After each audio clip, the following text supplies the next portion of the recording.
Bonjour à toutes, bonjour à tous, bienvenue sur les Sentiers du Réel. Aujourd'hui, nous allons parler de jeûne. Je dis bien le jeûne. Alors, c'est vrai qu'on en avait déjà parlé avec Muriel Desclés sur la chaîne brièvement. Aujourd'hui, c'est un spécialiste de la question qui va donc nous évoquer une pratique ancestrale que lui pratique d'ailleurs depuis 40 ans au moins. C'est Bernard Clavière. Bonjour Bernard, comment vas-tu? Bonjour Alexis, merci de m'inviter. Avec plaisir. Ben écoute, c'est moi qui te remercie, je suis vraiment honoré. Alors c'est vrai que juste avant ça, j'avais vu pas mal de tes vidéos sur internet parce que c'est vrai que voilà, de temps à autre, tu es interviewé sur d'autres web radios, etc. Tu fais des conférences également. On y reviendra. Tu es également l'inventeur de la fameuse du fameux colon net, hein, qui est une planche. On y reviendra également. Et tu es aussi un des premiers, un des pionniers à avoir importé le fameux psyllium en Europe. Alors, aujourd'hui, on va parler de jeûne et aussi de spiritualité parce que c'est, je pense, intimement lié. On sait bien que le jeûne est efficace pour la santé, en tout cas pour le bien-être. Et toi, tu as naturellement bien un parcours, alors assez compliqué. On peut peut-être résumer si tu veux. Je sais que tu as eu donc une enfance quand même relativement difficile au niveau santé, justement. Voilà. Donc je te laisse parler à toi, Bernard. Eh bien, il y a tellement de choses à dire. Alors, Oui. effectivement, moi, je fais partie de ces gens qui se sont guéris de très nombreux problèmes de santé. Je les décris, dans ma bio sur mon site. J'ai été un enfant à problème, dispensé de sport toute ma jeunesse, impossibilité de respirer par le nez, asthme, rhumatisme articulaire aigu, eczéma généralisé, enfin ouais, des tas de choses. Allergies multiples. J'étais allergique à tout. Bon, et aujourd'hui, je dois dire que tout cela n'est qu'un souvenir. Je dirais pas un mauvais souvenir. Enfin, c'est difficile, bien sûr, mais je pense que, comme je le dis parfois, j'ai eu la chance de naître malade. C'est une chance parce que ça m'a permis de connaître le chemin vers la santé, de le vivre et de pouvoir partager tout ça avec tant de gens qui me remercient. Et c'est très gratifiant pour moi. J'ai vraiment le sentiment d'être à ma place dans cette vie. Mais j'aurais du mal à dire si ma guérison généralisée, dans quelle proportion elle est due au jeûne, dans quelle proportion elle est due aux modifications que j'ai opérées sur mes émotions, sur la gestion de mes émotions, la gestion de mes pensées, sur ma vie spirituelle. C'est impossible. Il y a pas on peut pas faire d'études en double aveugle pour savoir ce qui se serait passé si j'avais fait telle chose et pas telle autre, ou telle autre et pas telle autre. Bon. Alors aujourd'hui, évidemment, dans mon blog, mes conférences, je donne un éventail de pratiques qui me semblent importantes parce que des milliers, des millions de gens ont témoigné de leur efficacité. Mais je serais bien en peine de dire que le jeûne guérit tout, ou que le nettoyage du côlon guérit tout, ou que le nettoyage du foie guérit tout, et ceci, etc., etc. D'autant plus que ma propre pensée évolue avec le temps. J'en suis arrivé à croire aujourd'hui que le corps est un outil, mais il n'est qu'un outil. Et le jeûne est véritablement le premier moyen naturel de santé du corps physique. Et je ne sais pas où tu veux m'emmener, mais je ne suis pas sûr que le jeûne va être un moyen d'évolution spirituelle. Il sera certainement un outil. Un outil, mais un outil, alors est-ce que c'est un outil primordial? Est-ce que c'est un outil secondaire? Je ne saurais pas m'avancer et je ne crois pas que quiconque puisse donner une réponse à cela. J'ai plutôt tendance à penser que dans un corps sain, l'esprit est plus libre de s'envoler et d'accéder à des niveaux subtils de la réalité de cette création. Maintenant, je ne crois pas que quiconque soit arrivé à la conscience cosmique simplement en jeûnant. Non. Il y a la loi du karma, il y a la loi de renaissance, il y a la loi du service, il y a la loi du pardon, la loi de l'amour, c'est un peu toujours tout pareil, tout ça. Hein. On peut pas pardonner si on n'aime pas, donc c'est l'amour avec un grand A qui est à la base de tout. Et on ne peut pas se pardonner soi-même si on ne s'aime pas, parce que le pardon, ça commence par le pardon de soi, bien sûr. Voilà, donc à partir de là, je ne sais pas jusqu'où on peut aller, parce que moi je suis persuadé que quelqu'un qui ne jeûnerait pas, et j'imagine qu'il y a eu énormément de gens qui ont été des lumières sur le chemin de la spiritualité et qui n'ont pas pour autant jeûné. Tu vois, donc je ne suis pas persuadé que le jeûne soit indispensable, mais par contre, il va permettre de vivre avec un outil, parce que avec un véhicule. Moi, le corps, pour moi, c'est un véhicule d'expression de notre âme. Et dans une voiture qui est en mauvais état, on va pas aller loin. Donc, dans un corps qui est pas en bon état, de la même façon, eh bien, on va peut-être perdre du temps à le réparer. Il va pas pouvoir nous permettre de servir véritablement et de remplir de satisfaire le dessein divin de notre vie. Chacun de nous est né avec un dessein divin dont nous n'avons pas souvenir. C'est ça le problème. Mais en tout cas, moi, c'est ma conviction, et puis bon, je suis pas le premier à le dire. Nous naissons avec un plan qui est un petit sous-plan du plan évolutif de notre logos, c'est-à-dire du Dieu de cette planète. Et toute vie ne pourra être réussie, entre guillemets, ne pourra être satisfaisante d'un point de vue évolutif que dans la mesure où nous l'aurons vécu en harmonie avec notre dessein initial avant de s'incarner, c'est-à-dire en harmonie et en adéquation avec les aspirations de notre âme. Nous sommes des individus nous ne sommes pas des individus qui ont une âme. Nous sommes une âme qui s'exprime à travers des incarnations successives, des milliers d'incarnations successives depuis des millions d'années.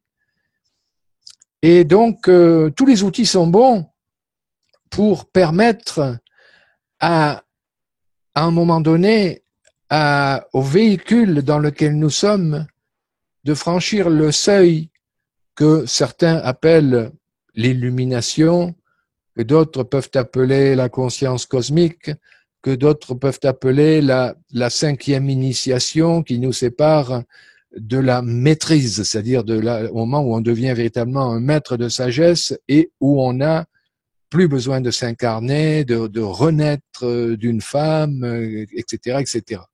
On passe au cinquième règne évolutif, puisque pour l'instant, nous n'en connaissons quatre. Nous n'en connaissons que quatre, le règne minéral, le règne végétal, le règne animal et le règne humain.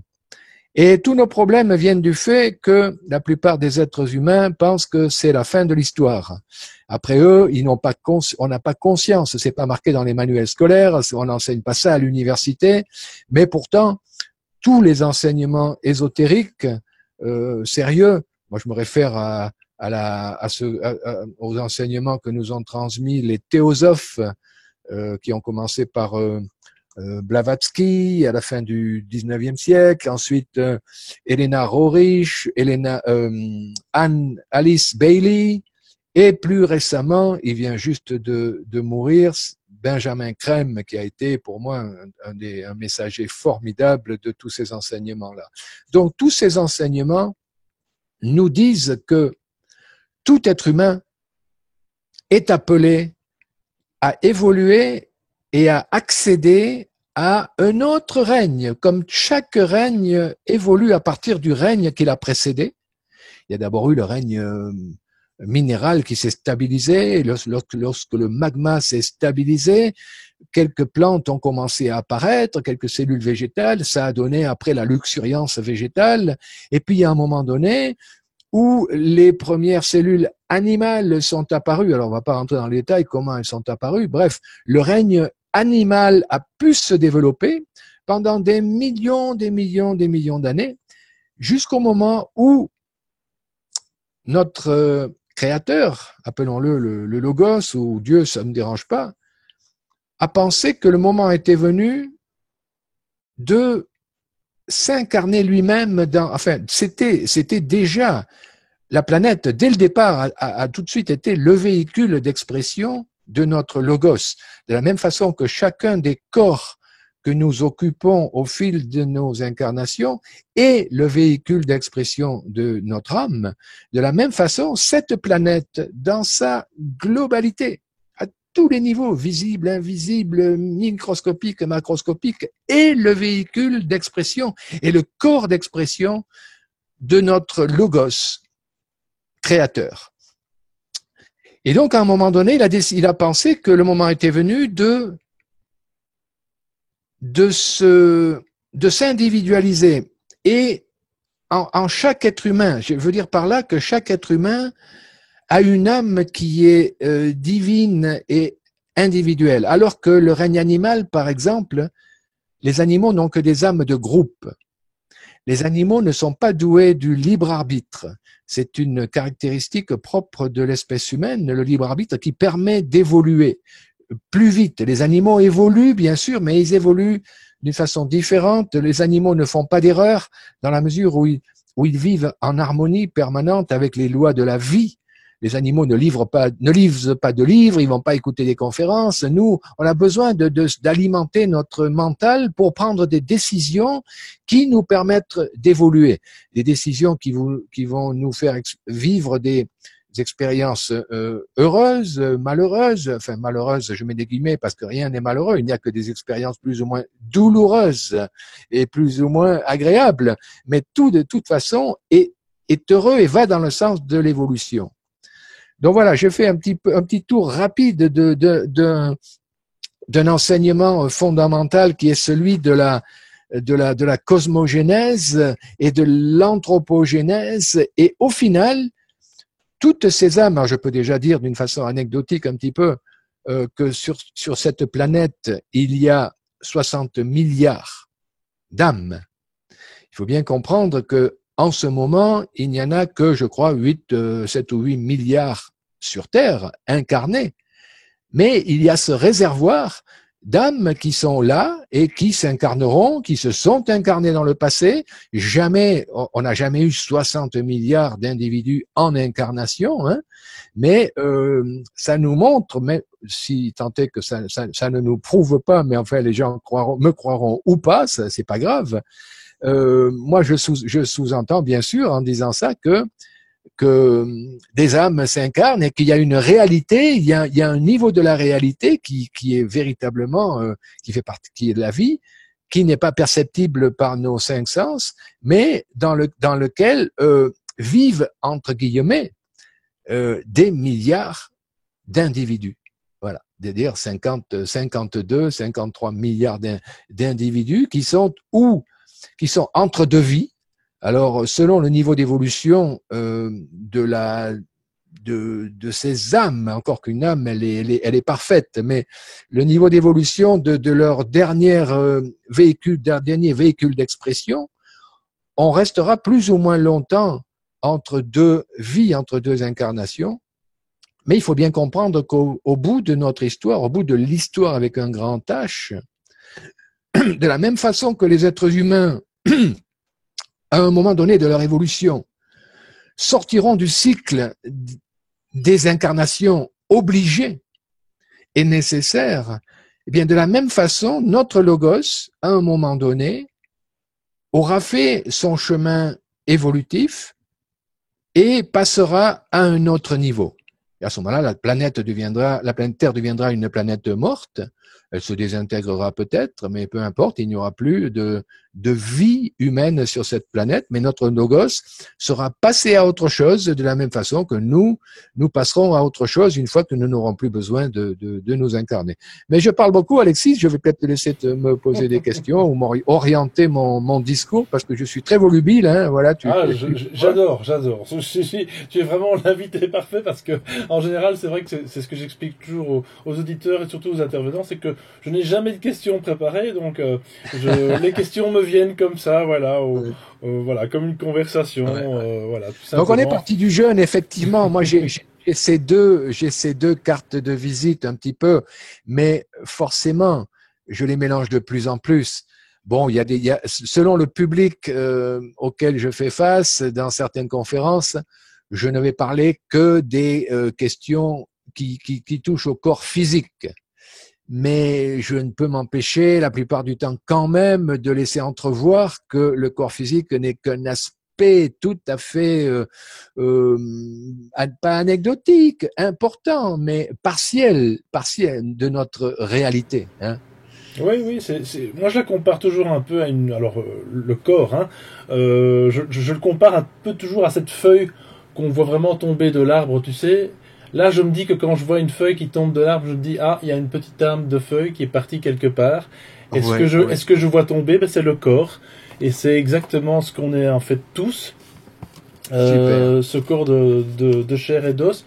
Et donc voilà. Mais cela dit, c'est vrai que pour en revenir un petit peu aux jeunes, mais c'est vrai que tout ça est, pour ma part, intimement lié. Quelque part, voilà, on en parlait aussi en alchimie, Bernard, avec Pascal Boucher notamment. Tu sais, en alchimie, on parle souvent de petites morts éventuellement. C'est une mort également. Moi, je pense que le jeûne, voilà, c'est un petit peu cette cassure qu'il y a avec tout ce qu'on nous a appris, avec tout ce qu'on a vécu, avec tout ce que nos ancêtres ont vécu, c'est-à-dire finalement être un petit peu esclave finalement de l'alimentation. Je pense qu'en faisant le jeûne, on s'autorise à être déjà en liberté, plus qu'en liberté finalement. C'est une véritable libération. Alors naturellement, on va peut-être expliquer après que ça s'adresse peut-être pas à tout le monde, encore que, je pense qu'il faut essayer au moins une fois dans sa vie, pour avoir essayé justement 48 heures avant cette interview. Bon, c'est pas grand-chose, mais c'était ma toute première fois. Très franchement, j'ai eu que de bonnes expériences sur 48 heures et encore Dieu sait, c'est vraiment rien du tout de jour. Donc, je l'espère la prochaine fois prolonger ce jeûne. Mais voilà. Tu n'as même pas eu de symptômes de détoxination désagréables, non? Alors, pas désagréable, non. J'ai eu vraiment cette petite crampe qui dit, voilà, je crois qu'il est temps de manger quelque chose. Voilà. C'est l'horloge interne qui te disait attention, c'est l'heure, j'ai pas eu ma dose. Oui. Voilà. Mais je sais que c'est un piège aussi quelque part. Je pense que c'est quelque chose qu'on peut contrôler. Et donc tout ça, peut-être que tu nous en parleras tout à l'heure. C'est vrai que voilà, est-ce qu'il faut être en condition, etc. ou pas. Bon, bref. Mais je pense que pour en revenir à cette spiritualité et disons ce rapport aux jeunes, oui, je pense que c'est vraiment avoir le courage de dire maintenant je suis libre, je peux enfin dire, je peux vivre, respirer sans avoir à manger forcément, parce que à l'école on m'a dit qu'il fallait déjeuner le matin, petit déjeuner chez vous en France. Très important le petit déjeuner. Dîner à midi, enfin déjeuner en France, voilà, et souper comme on dit chez nous en Belgique le soir. Voilà, et au Canada aussi je pense. Mais c'est un peu ça, donc c'est tout ça, ce sont des conditionnements comme tu l'expliques très souvent dans les conférences. Donc en plus de ça, je pense qu'une expérience très facile pour tous les auditeurs qui nous écoutent, quand vous vous levez le matin, ne me dites pas que vous avez faim, parce que l'estomac dort, on le sait très bien, il dort pendant encore au moins 1 heure après le réveil. Donc je ne vois pas comment est-ce que biologiquement et physiquement on peut être attiré par la nourriture. Enfin bref, voilà. Donc ça c'est encore une fois, chacun y verra un petit peu chacun priera sa chapelle. Mais bref, donc revenons à tout ça. Donc moi je pense que voilà, c'est vraiment une liberté. Je pense qu'il y a une cassure avec tout ça. Et comme tu dis, c'est peut-être un petit peu finalement pouvoir dire, bah tiens, moi aussi je ne veux plus me réincarner, je veux plus revenir chaque fois dans ce fameux 8 de Moebius, tu sais, qui nous enferme dans cette prison finalement, à chaque fois se réincarner, à chaque fois subir, souffrir, ou alors comme tu dis, être émerveillé, comme tu dis, parce que voilà, la vie ce n'est pas que souffrance, mais je pense que c'est ça. Moi pour ma part, c'est le jeûne est quelque part une cassure avec ce rythme. Tout à fait. Tout à fait. Tu as bien prononcé le mot. Libération, c'est un mot tellement beau et c'est une mission indispensable que de se libérer de l'esclavage. La nourriture est un esclavage pour une immense partie de la population mondiale. Les gens n'en ont pas conscience. Mais tous les jours, tout à l'heure, je suis à la déchetterie et sur ma voiture, il y a un panneau de la Croisade pour la santé. Et les gens, ils disent, c'est pas possible. Les jeunes qui ont lu ça, ils disent, c'est pas possible. Vous mourrez. Il y a encore plein de gens qui croient que si on mange pas 15 jours, on meurt. Voilà. Donc, effectivement, moi, ma mission, c'est de contribuer, d'aider les gens à nettoyer leur mental et leur dire effectivement, vous êtes des esclaves, libérez-vous de ça. Et puis alors, c'est pas le seul esclavage. On est esclaves de nos clichés, de nos préjugés, de nos idées préconçues, de notre l'éducation qu'on a reçue, tout ce qu'on a entendu dire comme bêtises, que par exemple, ça me vient à l'idée comme ça parce que j'en parle des fois, mais que l'urine c'est sale, c'est mauvais. Bon, moi il y a 45 ans que je bois mon urine. Tu vois, donc au contraire, les témoignages sont très, très, très, très nombreux de tout ce que l'urine peut apporter. Il n'y a rien de plus stérile que l'urine. Et je suis sûr qu'il y a encore des maîtres d'école qui disent que l'urine, il faut surtout se laver les mains après être allé aux toilettes. Et puis ils s'imaginent qu'il y a des microbes, qu'il y a des bactéries, des tas de choses. Il n'y a rien de plus stérile que l'urine. Donc moi, je me lave les mains avant d'aller uriner parce que je me toucherai jamais les parties intimes avec des mains sales. Mais après être allé aux toilettes, franchement, ou en tout cas pour uriner, moi je me passe la main sur la peau, dans les cheveux. Il y a aucun problème, aucun problème. Donc pour revenir à cette idée que effectivement euh, nous avons tous un gros travail à faire et il est tellement important pour se libérer de tout ce conditionnement mental, physique. Parce que physique, la nourriture, effectivement, nous sommes conditionnés pour manger à heure fixe ou à plus ou moins. Et lorsque le corps n'a pas sa dose, je répète, eh bien, il se plaint, ça peut gargouiller, mais le fait que ça gargouille dans l'estomac, ça n'a rien à voir avec le besoin de manger. Ça, c'est tout à fait. Alors que la plupart des gens disent, oh là là, mon estomac crie famine. C'est pas vrai. D'ailleurs, c'est pas de la faim, c'est de l'envie de manger. Ça n'a rien à voir.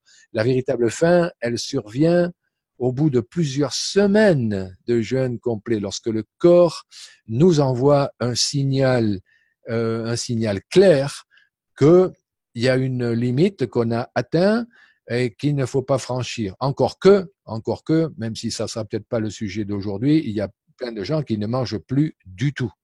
Il y en aura de plus en plus, c'est tout à fait naturel. L'humanité est en train d'accéder à d'autres niveaux de révélation et de réalité. Euh, et donc, on aura de plus en plus d'exemples de gens qui ne mangent plus du tout. Mais nous n'y sommes pas tous. Et lorsque l'on jeûne, au bout de, allons, disons, pas avant 7 semaines de jeûne, une cinquantaine de jours, au-delà, il y a un moment où le corps va nous dire, bon, le moment est revenu de te réalimenter, sinon tu vas pas être bien.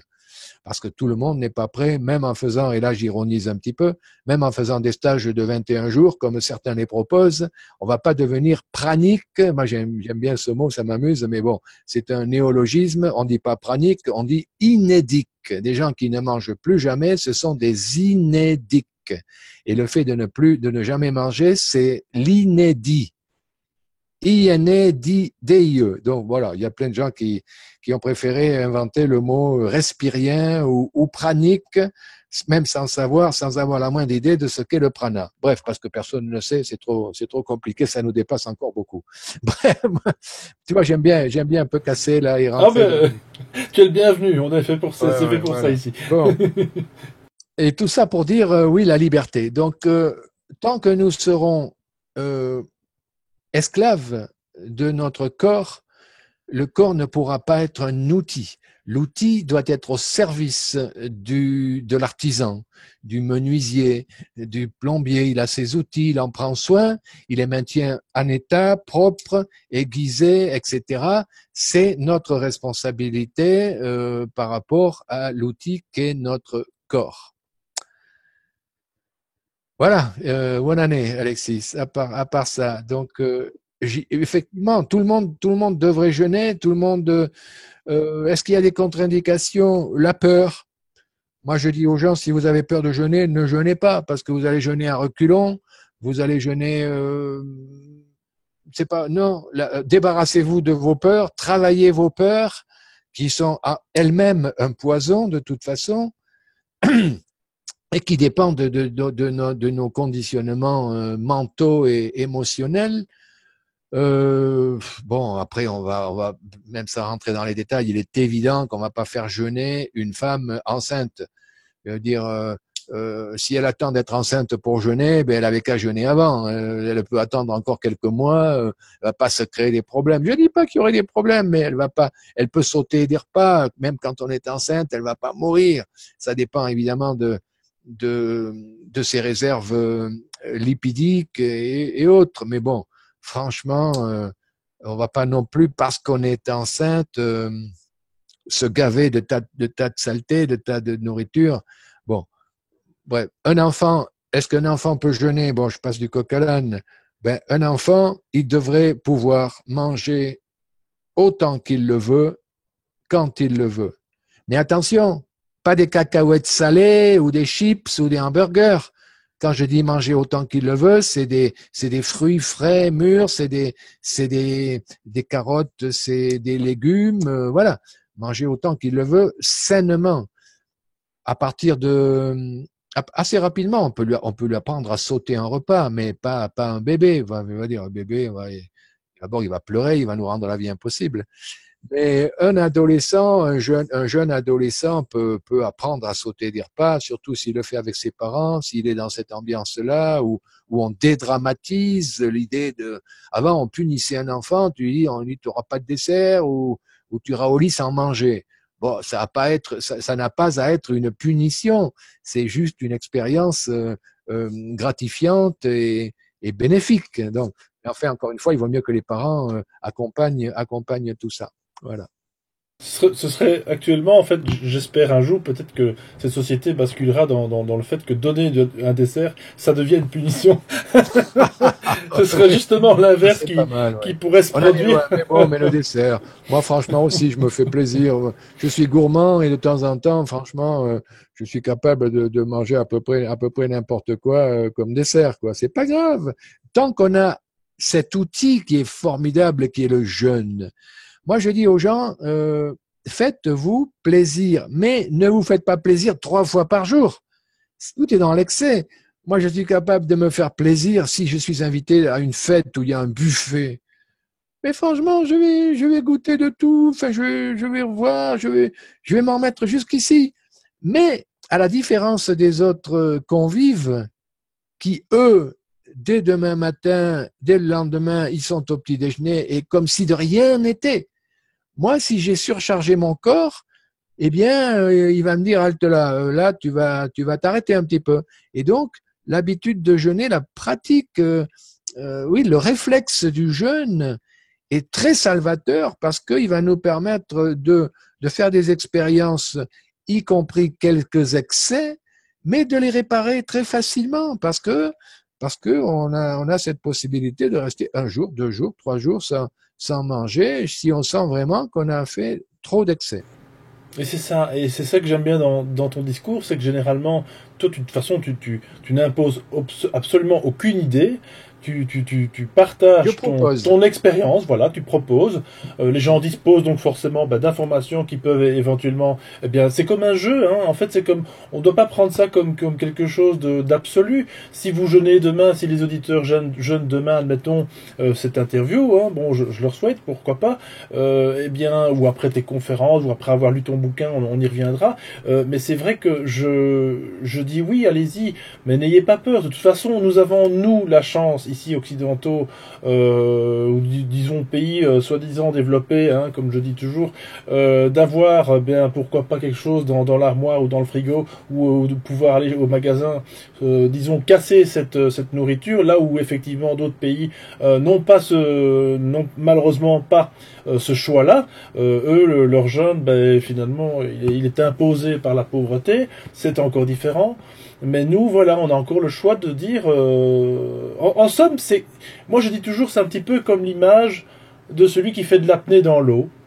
Il sait très bien qu'en remontant, il va pouvoir reprendre son oxygène. Ah ouais. Voilà, il n'est pas.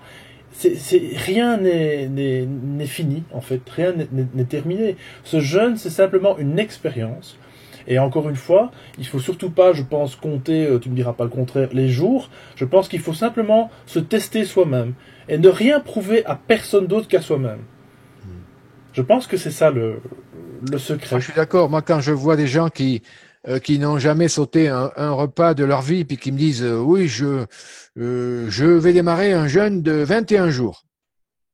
D'abord, je ne sais pas pourquoi 21 plutôt que 22 et demi ou 19, je comprends pas trop. Bon, ça fait 3 semaines, d'accord, mais est-ce qu'ils ont un rendez-vous le 22e jour et qu'ils peuvent pas? Enfin voilà.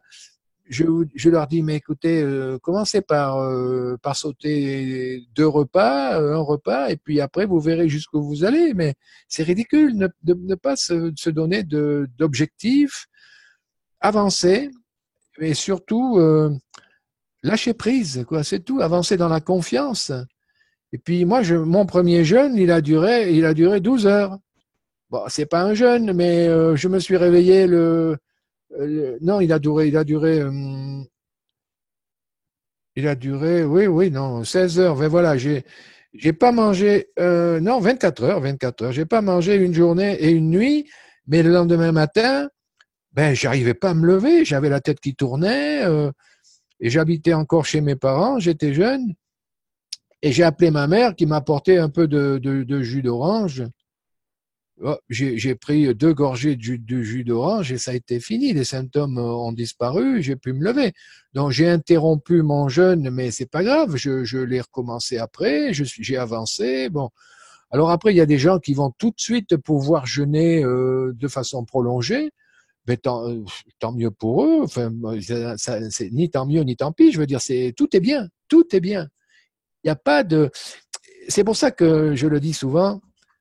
J'essaye, mais c'est compliqué, hein. J'y parviens pas toujours. J'essaie de supprimer de mon vocabulaire les mots, les mots fatidiques de il faut pas. Et je vois tellement de gens qui ont un discours imprécateur. Ah, il faut surtout, alors surtout, il faut jamais faire ça. Voilà. Mais alors surtout, il faut absolument, non, non, et ça, on peut pas. Non, non. Est-ce que les gens, ils me posent des questions. Est-ce qu'on peut faire ça? Est-ce qu'on peut? Mais je dis quoi, vous me demandez quoi, les lois de la République française est-ce qu'on peut quoi, est-ce que vous irez en prison si vous le faites pas, ou est-ce qu'on peut par rapport à quoi, par rapport au bon Dieu, par rapport à, est-ce on peut tout faire, on peut reprendre une alimentation après un jeûne en prenant une douzaine d'œufs, 3 litres de lait et en mangeant un steak haché, on peut. On peut faire une expérience. On est libre de. C'est ça la beauté de la vie, c'est qu'on est libre de faire les expériences qu'on veut. Et moi, je n'accepte pas que les gens me demandent tout, comme si j'étais détenteur de la vérité absolue, et que je leur dise ce qu'il faut faire et ce qu'il ne faut pas faire. Alors l'exemple que je donne toujours, c'est ça serait si facile si dans la vie il y avait 2 listes. La liste des choses qu'il faut faire et la liste des choses qu'il ne faut pas faire. Et déjà, il y a plein de gens qui croient que moi, je détiens la bonne liste. Mais si je l'avais, je la vendrais, je deviendrais milliardaire. Je veux dire, tout le monde achèterait la bonne liste et puis tout serait parfait. Mais non, ça marche pas comme ça. Tu vois à quel point il y a tellement de naïveté dans l'esprit des gens qui ont perdu le contrôle de leur vie, de la responsabilité de la gestion de leur vie.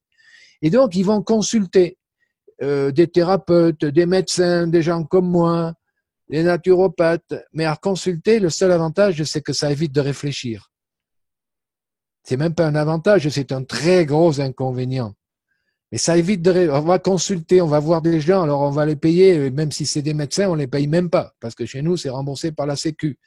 Donc, on se repose complètement, on se décharge, on a abandonné notre responsabilité individuelle et on l'a livré aux mains de gens qui vont nous sauver, qui vont nous libérer du mal, qui vont nous libérer du péché. Avant, c'était les curés, tout ça, mais après, c'est les médecins, après, c'est les hommes politiques, les hommes et les femmes politiques. Ils vont nous libérer du mal. Hein, c'est les sauveurs modernes. Sauf que ça marche pas comme ça. Ça marche pas comme ça, donc il n'y a pas la liste des choses qu'il faut faire et la liste des choses qu'il faut pas faire. Ça, c'est impossible parce que on a été créé avec le libre arbitre. Et donc, s'il y avait cette liste de choses à faire, on n'aurait plus besoin d'exercer notre discernement, notre libre arbitre. On appliquerait juste aveuglément les préceptes de la liste des choses qu'il faut faire. Eh bien, ça marche pas comme ça parce que l'évolution, elle ne peut résulter que de l'expérience de l'erreur. Et encore, quand je dis erreur, c'est même pas une erreur, c'est une expérience qui finira par être douloureuse. Mais c'est pas une erreur, c'est quelque chose de très très positif. Ça n'existe pas les mauvaises expériences, ça n'existe pas. On confond mauvaise expérience et expérience douloureuse. Sauf que la douleur, elle est nécessaire. Elle n'est pas, comment dirais-je, si, on a tous souffert, et on souffrira tous. Mais on peut effectivement, plutôt on s'oriente vers l'apprentissage des lois de la vie, moins on aura besoin de tomber dans des expériences, de vivre des expériences douloureuses. Parce que chaque pas sera gratifiant. Un bébé, lorsqu'il apprend la vie, il peut poser à un moment donné ses mains sur un poêle brûlant. Il va se brûler. Alors si le bébé il comprend vite, il va pas renouveler l'expérience. Mais s'il a envie de vérifier, il peut remettre ses mains sur le poêle brûlant. Mais il va vite comprendre quand même. Hein, au bout de la troisième fois, il va se dire bon, le feu, ça brûle. Bien, c'est une image du processus évolutif. Nous faisons des expériences que nous nous donnons, que nous nous autorisons. Le criminel, le terroriste, le voleur, il se donne volontairement, parce qu'on l'a pas obligé, il se donne des expériences au bout desquelles il va devoir aller en termes de effet karmique. La loi karmique est incontournable. Les seigneurs du karma se consacrent entièrement à la gestion du karma des 60 milliards d'âmes qui sont sur cette planète et ils ont beaucoup de travail. Ils le font parfaitement. Le karma est incontournable, inéluctable. Et donc, en d'autres termes, nous récoltons ce que nous semons. Voilà. Ben oui, d'ailleurs, tout comme lorsqu'on sème de l'amour, on récolte forcément de l'amour, et c'est ce qu'on a déjà effectivement présenté sur la chaîne, que lorsque vous souriez le matin, je l'ai peut-être déjà dit dans la vidéo, voilà, on récolte forcément des sourires en rue, ben c'est assez logique. Alors Bernard, on va repartir sur toute autre chose, parce que voilà, le karma, on avait d'ailleurs déjà fait une émission également. Tu vois, on va un petit peu sur tous les sentiers. J'ai justement ma compagne qui, elle, donc est à son 9e jour au moment où on tourne cette vidéo, qui m'avait absolument demandé d'évoquer eh bien, ce que tu m'as justement posé comme question là tout à l'heure sur les fameuses crises de guérison.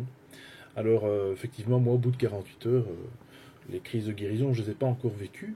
Mais elle les a vécues, notamment aux articulations, aux genoux, aux hanches aussi, parce qu'elle en souffre également. Et voilà. c'est vraiment, je crois, qu'il est important de dire que le corps, en fait, lors de la guérison, si je puis dire, en tout cas de la transformation vers un mieux-être, on va souffrir en fait. La guérison, en fait, oui, quelque part, la guérison est une douleur. Il ne faut pas s'inquiéter de ça. Toi, je sais que tu en parles également en conférence. Oui, mais elle n'est pas nécessaire, la douleur. Il y a des gens qui jeûnent et pour lesquels tout se passe parfaitement bien. Donc, il ne faut pas non plus se focaliser et puis développer une appréhension, une peur de ces possibles effets qui qui sont jamais terribles. Ça peut être désagréable, mais c'est compensé par la conviction que c'est un bien pour un mal ou un mal pour un bien, disons. De toute façon, ce qui est en train de se passer, c'est positif. C'est une étape temporaire. Ça va pas s'éterniser. Et puis, c'est normal parce qu'on peut pas avoir fait des erreurs toute sa vie. Enfin, des erreurs. J'aime pas bien ce mot erreur, mais on peut pas avoir vécu n'importe comment et mangé n'importe quoi toute sa vie et puis espérer que avec quelques jours de jeûne, hop, tout va ça, tous les problèmes vont disparaître et que tout va se passer parfaitement. Donc, c'est un petit peu, là aussi, ça tient au karma d'une certaine façon.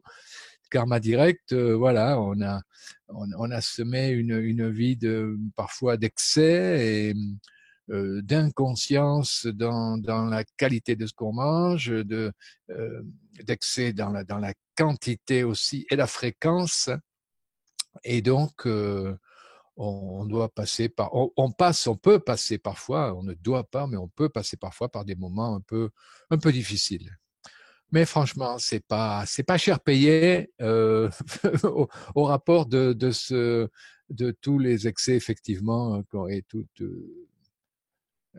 toute la folie de ce qu'on a pu ingurgiter depuis des dizaines d'années.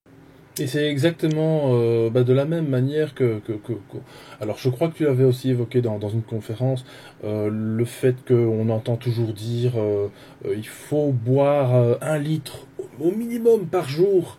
Alors que bon, ça c'est une hérésie aussi. En fait, on boit lorsqu'on a soif, point à la ligne.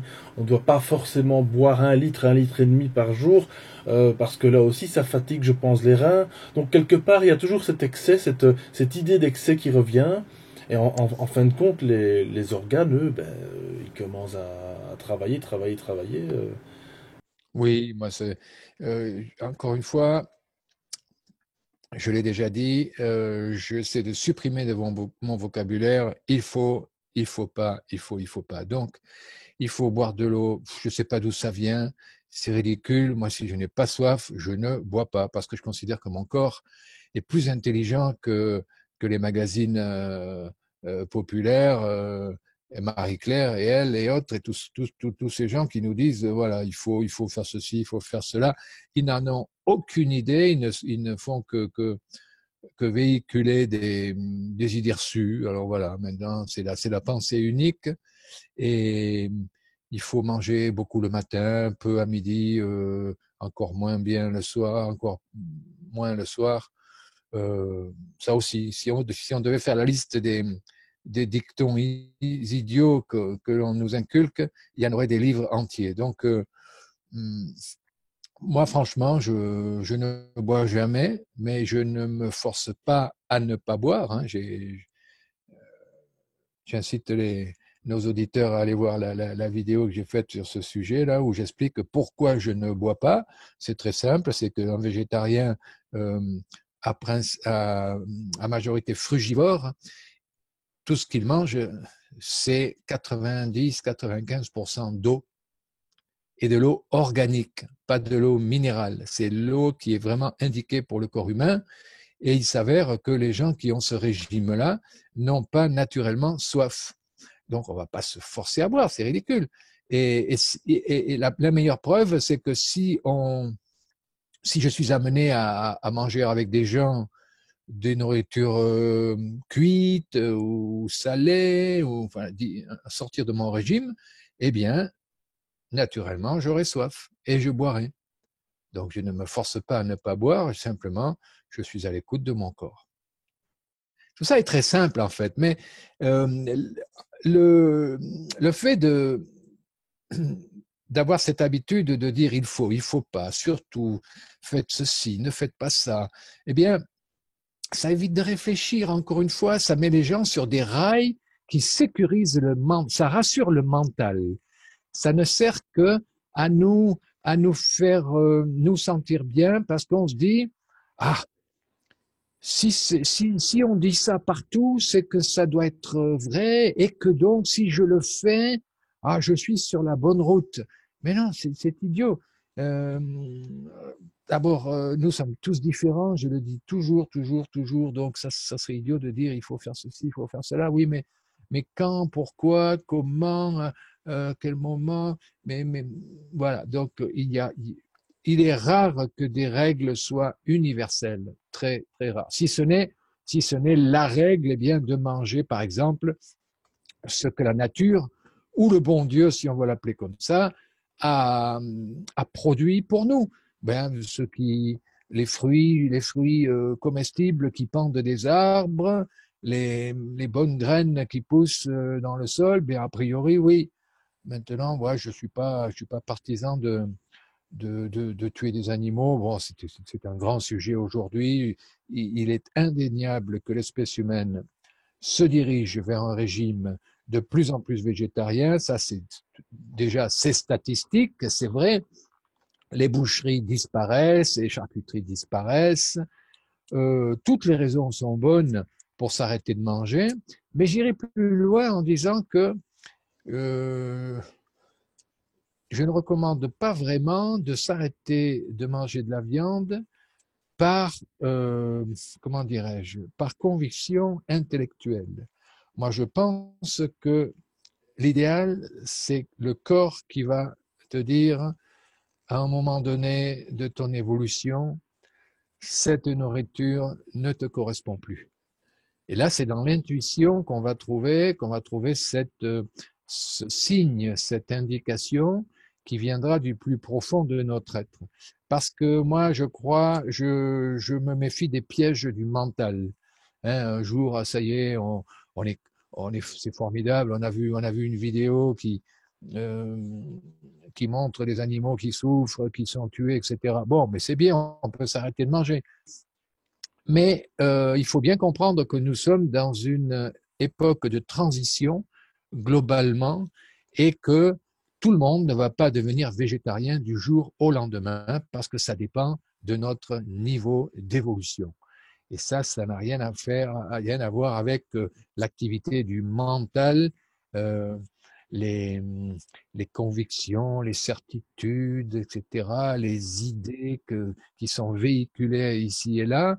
Non, je pense qu'on a tous un moment au fil de nos incarnations où l'on deviendra réellement et profondément et naturellement végétarien. C'est ça, exactement. Moi, je suis tout à fait d'accord avec ça. J'ai d'ailleurs arrêté quelques animaux. Bon, j'en mange encore quelques-uns, malheureusement. Mais voilà, c'est quelque chose qui... En tout cas, c'est quelque chose qui me vient à moi, qui m'est venu à moi. Les animaux que j'ai arrêté de manger, eh bien, de dévorer, on va dire, pour certains, eh bien, je l'ai complètement acquis. Ça ne me manque absolument pas. Et c'est, comme tu dis, c'est beaucoup plus fort que le mental. Parce que celui qui va travailler avec son mental, qui va dire « Ah, moi je décide d'arrêter de manger du cochon, du bœuf, du machin, parce que j'ai vu une vidéo hier », je crois pas que c'est... Alors oui, si ça peut faire un déclenchement, tant mieux, bien entendu. Le problème est que là, on travaille que avec le mental, parce que c'est ça que, comme tu dis, et ces personnes vont peut-être un jour, eh ben, pourquoi pas, rebasculer dans le carnivorisme, intense, on en voit beaucoup. Parce que il y aura eu ce manque, un peu comme celui qui dit j'arrête de fumer, j'arrête de boire. Malheureusement, c'est comme tu dis, ça va au-delà de dire, en plus de le dire, non seulement de le dire, de le prouver de nouveau à son entourage, c'est toujours cet ego qui veut parler, qui dit voilà, j'ai décidé d'être comme comme les autres, de ne pas faire comme les autres, pardon, de faire mon dissident alimentaire, eh bien malheureusement, c'est pas comme ça que ça va fonctionner parce que il risque d'y avoir le basculement, l'effet inverse. Et je pense que si ça va au-delà de ça, comme tu dis, dans l'évolution de chacun qui est complètement différente à des vitesses différentes, là on va être sûr que, comme tu dis, toutes ces choses-là ne sont plus bonnes pour le corps, pour notre corps à nous. Enfin voilà, voilà. Celle-là pour le coup c'est aussi assez spirituel finalement. Voilà, je crois que c'est. Encore une fois, ça me fait penser aux gens qui veulent s'arrêter de manger complètement, hein, on en a parlé, qui veulent devenir inédits. Alors des fois ils font des stages de 21 jours. Puis ils ont la naïveté de penser qu'en faisant un stage de 21 jours, tu vas t'arrêter de manger pour le restant de tes jours. Enfin, on est vraiment c'est amusant, hein, vraiment. Je ne veux pas critiquer les gens, chacun fait ce qu'il veut et Mais oui, bien sûr. la vie fait ce qu'il veut. Mais bon, je pense que l'inédit, ça viendra naturellement. Et le fait est qu'il y a de plus en plus de gens qui mangent très peu ou presque ou plus du tout, mais ça se commande pas. Ça vient de l'intérieur. Ça vient de l'intérieur, exactement. Et c'est ça un petit peu. Bon, là, je vais me faire m'attirer des foudres, comme on dit, mais ça, c'est moi qui le dis. Mais c'est vrai que j'en profite un petit peu, bien que c'est pas le sujet. C'est un peu dommage. Alors, moi, je suis absolument contre la torture animale. Hein. Il n'y a pas de souci là-dessus. Le gros souci, c'est le discours de certains véganes qu'on appelle vegan maintenant. Bon, c'est vraiment un nouveau mot qui n'existait pas avant, qui est un peu une étiquette aussi de nouveau, encore, on va dire, je vais pas dire une secte, un groupuscule, mais enfin voilà. Et malheureusement, certains véganes sont assez extrémistes, assez extrêmes dans leur discours.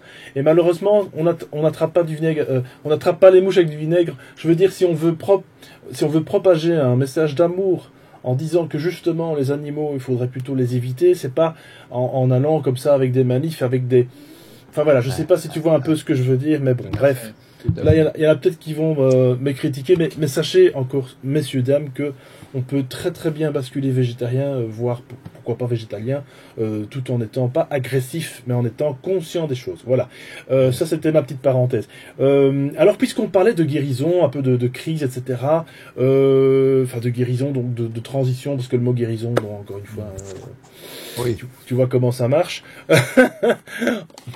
C'est vrai que là je prends mon petit copion. Ma femme a la langue chargée, une langue blanche. Alors bon, est-ce que tu peux un petit peu nous en dire quelque chose là-dessus? Alors déjà, je lui recommande, c'est tout à fait normal hein, d'avoir la langue chargée parce que on élimine aussi par enfin, la laine, oui. Je lui recommande déjà d'utiliser le gratte-langue tous les jours ou 2 fois par jour. Donc ça, c'est très, très efficace pour éliminer toutes ces bactéries qui sont sur la langue. Tout de suite, elle aura une haleine plus fraîche. Et donc, ça fait partie des petits signes de détoxination tout à fait anodins, même si ça peut être désagréable. Alors, elle peut prendre, bon, elle peut faire aussi un bain de bouche avec une tisane de thym, de romarin, ou avec des essences, même quelques gouttes d'essence de thym, et faire un gargarisme. Voilà, des choses comme ça, ou d'autres essences même. Mais oui, mais donc c'est ça, c'était vraiment pour dire qu'il y a des petits symptômes comme ça visuels, et les personnes qui voudraient justement essayer le jeûne, qui ne s'inquiètent surtout pas là-dessus. De toute façon, il peut y avoir des petits boutons au bord des lèvres ou sur la peau. Voilà. Il peut y avoir une recrudescence souvent des symptômes dont on essaie de se débarrasser. Alors les gens ils se disent oh ouais, mais si je jeûne pour m'en débarrasser puis que c'est pire qu'avant, oui, mais c'est pire dans une étape relativement brève. Et donc ça va s'arrêter jusqu'à ce que véritablement la maladie disparaisse. C'est ça, exactement. Oui, de toute façon, c'est simplement c'est un passage. Tout le mauvais qui ressort, en fait. Hein, oui, c'est tout à fait logique. Hein. Voilà. D'ailleurs, ça parte d'une façon ou d'une autre. Alors, il y a les émonctoires, il y a le côlon, il y a la peau, il y a les poumons, il y a les reins, il y a le foie, etc. D'ailleurs, ma femme, pour l'instant, bon, on peut dire comme Colombo, il parle de sa femme, celui-là, mais c'est un peu. Ah, Vous savez, ma femme. ouais. Mais c'est un petit peu ça. En somme, pour l'instant, donc nous en Belgique, on a la chance d'avoir des termes. Je sais pas si en France, je crois que vous n'êtes pas gâtés avec ça. Il y en a pas beaucoup, hein, je pense, d'après ce que j'ai compris. C'est vrai. Des termes. Et nous, voilà, pour Il y l'instant, en a beaucoup en Belgique, oui. Hein. ah, surtout en Flandre, hein, ils sont très Ah. ouverts. Et c'est des Côté termes municipaux ou privés, enfin, c'est des privé, hôtels? c'est totalement privé. Oui, ils ont parfois des petits hôtels, mais c'est privé. C'est nudiste, soit maillot, mais c'est plutôt nudiste, hein, côté Flandre. Donc du Ah, coup, bah le sauna, c'est juste ce qu'il faut conseiller, quoi, parce que c'est chouette ça. si on Ouais, vit pas dans un pays chaud, n'est-ce pas? ouais. Oui, voilà. Donc je crois que ça fait quand même partie du processus aussi. Ouais, Mais bon, voilà, ça il faut encore, c'est un petit luxe qu'on peut de temps en temps se donner. ouais. Alors des questions, bon j'en ai mille et une, mais bon on va pas toutes les passer parce que en plus de ça on reparlera rapidement de ta chaîne aussi parce que tu as effectivement des vidéos. Alors oui le jeûne, enfin le jeûne plutôt avec un accent circonflexe parce que C'est pas facile euh, de faire la différence. c'est Ouais, pas facile et puis voilà l'addiction est ça pourrait sans être cesse. mal interprété. Euh, Est-ce que bon là encore une fois une question un peu bateau.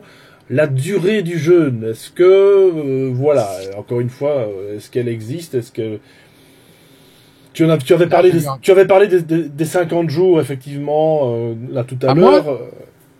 Tu Ah avais oui, alors parlé, j'ai parlé des 50 jours en termes oui de, oui, ça constitue une certaine limite, mais à peu près 50 plus ou moins cette semaine. Mais là aussi, je vais mettre les pieds dans le plat. Il n'y a pas de durée idéale, ça n'existe pas. Et il y a des gens qui vont jeûner. Euh, déjà, ils vont ne manger qu'une fois par jour, et ça, c'est énorme. Moi, je ne peux pas comparer parce qu'on n'a pas fait d'études en aveugle, mais je ne sais pas si c'est mieux que de jeûner 8 jours, 4 fois par an, ou de jeûner 36 heures par semaine, ou de manger qu'une fois par jour. Mais je ne sais pas, j'ai l'intime conviction que de toute façon, bon, c'est ce que je pratique depuis plus de 40 ans, ne manger déjà qu'une fois par jour, c'est formidable, c'est énorme. Vraiment, on permet au corps d'avoir ces 23, 24 heures par jour de repos total. Et ça, c'est formidable. Moi, j'ai une énergie extraordinaire. Et tous les gens, c'est pas simplement une conviction. Encore une fois, c'est pas que mon expérience personnelle. Tous les gens qui rentrent dans qui adoptent cette habitude, me disent à quel point leur vie en a été bouleversée, qu'ils se sentent mieux, ils ont plus d'énergie, ils sont plus alertes mentalement, physiquement, etc. Donc moi je suis persuadé que et on ne connaît pas d'inconvénients, bien sûr que non, il y a pas d'opposition à avoir. Il y a la seule opposition, c'est l'habitude. Voilà, les gens qui disent ah oui mais moi le petit déjeuner c'est sacré, ça m'amuse beaucoup, oh, c'est tellement agréable, alors c'est un rituel. Alors je veux bien qu'on soit dans les rituels, mais bon quand c'est un rituel aussi nocif, ben je te garantis qu'il il vaut mieux essayer de s'en débarrasser quoi. Oui le rituel du petit déjeuner, mais non moi je me lève puis je fais mes ablutions et je mets même pas le pied à la cuisine le matin ni à midi jusqu'au soir quoi voilà. Donc la durée du jeûne effectivement ça ne veut rien dire. Il faut écouter son corps, euh, être dans le lâcher prise et faire des pas en avant. Eh bien, il y en a qui vont commencer par un petit pas, vont sauter un repas. Et pour beaucoup de gens, sauter un repas, c'est énorme, énorme, énorme. Après, ils vont arrêter un jour, 2 jours, 3 jours, et puis ils arrêteront quand ils voudront. Il n'y a pas d'objectif à se fixer. Ça, l'objectif, c'est le mental, c'est le piège du mental. On veut, on veut se donner l'illusion d'avoir atteint d'avoir réalisé quelque chose de grand, comme si on manquait d'auto-estime. Moi, j'ai pas besoin de jeûner 3 semaines pour avoir de l'auto-estime. Moi, voilà, tu comprends? Moi, je vois des tas de gens qui me disent avec fierté, oh ouais, moi, je vais faire un jeûne de 21 jours, comme si c'était le bout du monde, et puis comme s'ils allaient devenir quelqu'un. Non, moi, je crois qu'il faut être quelqu'un avant de jeûner déjà. Il faut s'aimer et faut se respecter. Tu C'est bien vois? dit. En plus, tu viens de le dire, justement, tu viens de l'évoquer. Bon, ça fait 40 ans que tu ne manges un seul repas par jour, on va Ouais. dire. Tu as commencé relativement tôt. Tu étais quand même. Voilà, je pense que dans ton entourage, ça devait être certainement. Tu devais être critiqué, voire un extraterrestre. Comment est-ce que tu as découvert ça, toi? Alors moi, c'est simple. J'avais 77, par là, ça a dû commencer en 77. J'avais 23 ans. J'ai suivi un cours de longue durée, un stage de 6 mois en réclusion totale pour devenir instructeur de méditation transcendantale. Tu te souviens, le Maharishi des Beatles, la Maharishi Mahesh Yogi. Et donc, c'était vraiment en réclusion, 6 mois, sans écouter la radio, sans voir une télé, sans voir un journal, sans voir personne. Et donc, on faisait beaucoup de yoga aussi, de hatha yoga. Et je me suis aperçu que, enfin, je ne suis même pas aperçu, tout le monde le sait, pratiquer le hatha yoga avec un estomac plein, c'est pas formidable. Donc voilà, et j'ai essayé enfin, j'ai spontanément arrêté le petit déjeuner, puis j'ai découvert que, ah oui, non seulement je me sentais bien, mais j'avais pas faim, j'étais mieux dans mon corps, et puis j'ai poussé l'expérience plus loin, et puis si j'arrêtais le repas de midi, j'ai essayé, au début ça surprend, et finalement le corps nous dit merci. Le corps nous est vraiment dans la gratitude. Et ça s'est fait comme ça, donc et puis je l'ai adopté définitivement parce que c'est un rythme que je trouve idéal. Tu imagines le temps que l'on passe à prévoir, organiser, préparer chaque repas.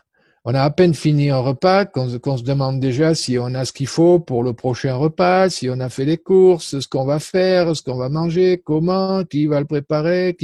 Alors on sert, comment dirais-je, on organise la table, on débarrasse la table, on fait la vaisselle. Mais mon Dieu, tout ce temps perdu, tout ce temps perdu. Moi, ça facilite énormément la vie, véritablement, quand on voit ces mères de famille. Bon, je suis pas sexiste, mais effectivement, la plupart du temps, c'est encore la pauvre femme qui se tape tout le boulot. Ça serait tellement plus simple si on limitait le nombre des repas et puis la complexité des repas. Moi, je prône une alimentation donc la plus simple possible, euh, frugale, oui, mais je trouve beaucoup de plaisir moi dans la simplicité. Hein, beaucoup de plaisir. Donc la frugalité ne me fait pas peur. Moi, je trouve que c'est une grande richesse que d'apprécier des fruits frais, des légumes, des végétaux frais, les préparer simplement. Moi, je trouve ça délicieux. Je m'en lasserai jamais. Donc voilà, oui. Donc on peut jeûner. Moi, je trouve que déjà l'idéal. Alors puisqu'il faut donner, il faut donner. Les gens adorent qu'on leur donne un idéal. Mais je leur dis franchement, déjà manger une fois par jour. Et cet unique repas quotidien, sautez-le une fois par semaine. Donc déjà, ça va faire 36 heures. Non, ça va pas faire 36 heures, ça va faire 47 heures, 48 heures, selon l'heure à laquelle on prend le repas. Donc déjà, ça va être énorme. Et si en plus il y a un problème chronique ou quelque chose dont on veut se débarrasser, et puis surtout si on est véritablement malade, là oui, on peut rentrer dans un jeûne prolongé. Maintenant, on peut aussi faire un jeûne prolongé pour l'expérience, parce que personne n'est en parfaite santé, même si on n'a pas de symptômes manifestes de pathologie claire et diagnostiquée. faire une expérience d'au moins 2 semaines de jeûne, comme on l'a fait cet été lors de la croisade pour la santé, avec cette centaine de personnes qui se sont rassemblées pour jeûner 14 jours. C'est véritablement une expérience à faire dans une vie, parce que ça fait partie de la vie. Et que le jeûne, encore, le corps, encore une fois, l'organisme, nous sait gré de cette faveur qu'on lui fait lorsqu'on le laisse 2 semaines sans manger, contrairement à ce que pourraient croire des gens. Non, ce n'est pas une agression envers le corps, c'est une faveur qu'on lui fait. Parce que dans ce silence intérieur, dans ce repos, il va se régénérer véritablement. Donc ce n'est pas jeûner qui est dangereux, c'est ne pas jeûner qui est dangereux, parce qu'on est véritablement dans l'excès. Manger, rester toute une vie sans découvrir ce monde extraordinaire de la suppression temporaire de l'alimentation, ça serait véritablement dommage. Oui, oui, et je pense qu'il faut en plus de ça se rappeler que comme tu parlais justement des mères de famille, eh bien qui font des repas, mais quelles sont encore, je m'excuse, les mères de famille qui chipotent des repas avec amour. Maintenant, en plus, c'est du, comment est-ce qu'on appelle ça, c'est de du fast food. Les gens achètent des trucs tout faits, industriels, donc non content déjà de manger, comme tu dis, sans arrêt tout le temps, en plus on doit faire quelque chose de rapide. Si au moins on prenait conscience que lorsqu'on mange quelque chose de bon et de sain et lentement et sans parler peut-être à table, là, encore une fois, voilà, qu'est-ce que c'est que ce curé? Mais non, mais c'est vrai. C'est parce que si on prend conscience de ça, à l'inverse du jeûne qui est aussi également un amour pour le corps, pour son corps à soi, et qui forcément se reflètera dans votre joie de vivre vis-à-vis des autres, parce qu'en plus de ça, vous allez rayonner également. Donc il y a un enjeu comme ça, assez sociétal finalement. Et également, lorsqu'on mange, c'est aussi apporter de l'amour. Donc je pense que toi, bah, je suppose, bon ça te regarde, hein, c'est intime, mais voilà, le soir quand tu reprends tes fruits, ce que tu désires manger, eh bien il y a un amour parce que là tu récupères non seulement la sensation, parce que oui, le jeûne, ça on l'a pas dit, mais lorsque l'on jeûne, et lorsqu'on l'on reprend ensuite, le goût des aliments est beaucoup plus fort. Enfin, moi, en tout cas, je l'expérimente. Je l'ai expérimenté comme ça. Ma femme aussi également. On récupère en fait toutes nos facultés, nos papilles gustatives. Et à ce moment-là, ben, le fruit que vous allez manger, le bon fruit, hein, bien sûr, si possible, vous allez vraiment goûter vraiment la vie. En fait, c'est vraiment la vie, quoi. Et c'est ça, malheureusement, lorsqu'on mange les enfants, nous, tous les jours, au travail, à l'école, en fait, on pense à ça tout le temps, mais combien de fois j'ai pas constaté que l'après-midi, j'étais complètement HS, hors service, après avoir été justement déjeuner le midi, souvent des plats chauds, parce que bon, s'il y a une cantine en plus de ça au travail, et après on vous demande d'être au top pour travailler l'après-midi. C'est pas possible, quoi. Il y a un problème. Ce qui se passe, c'est que la plupart des gens vivent dans un état d'anesthésie permanente. C'est-à-dire que c'est pas que les papilles gustatives, c'est à peu près nos 5 sens qui sont anesthésiés par le brouhaha de la pub, des vidéos, aujourd'hui tout passe par des vidéos, sur le portable, sur l'ordinateur, les images nous entourent en permanence. Donc on finit par avoir cette anesthésie visuelle, auditive, les gens qui vivent avec de la musique en permanence, quoi qu'ils fassent, il faut qu'ils aient de la musique dans les oreilles, de la folie. Outre le fait que parfois c'est trop fort et que c'est les gens qui deviennent sourds à un jeune âge, enfin bref. Anesthésie donc gustative.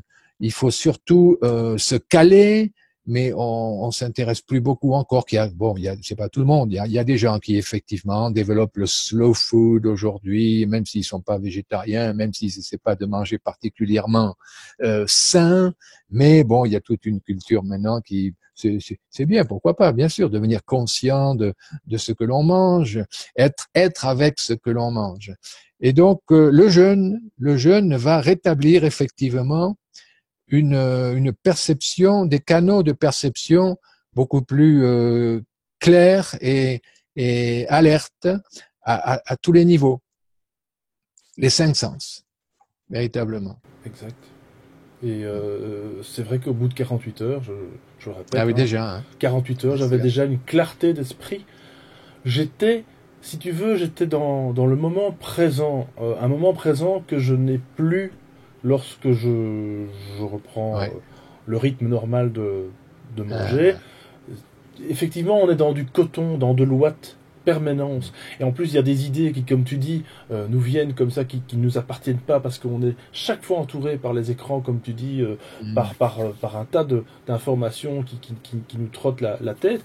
C'est infernal. Et lorsque vous arrêtez de manger, enfin, lorsque vous jeûnez, je peux vous assurer, en tout cas moi, de mon expérience, et je pense de l'expérience de toute façon de Bernard, on a un esprit vraiment beaucoup plus clair. On est à même d'écouter. Les gens, je crois, qui n'arrivent plus à écouter une conversation. Ils sont déjà en train de penser ce qu'ils vont faire dans 5-10 minutes, voire dans 1 heure. C'est affolant, quoi. Oui, oui. Ou ce qu'ils vont dire, parce que tu leur parles, mais ils pensent déjà à ce qu'ils vont dire. Ils t'écoutent plus déjà.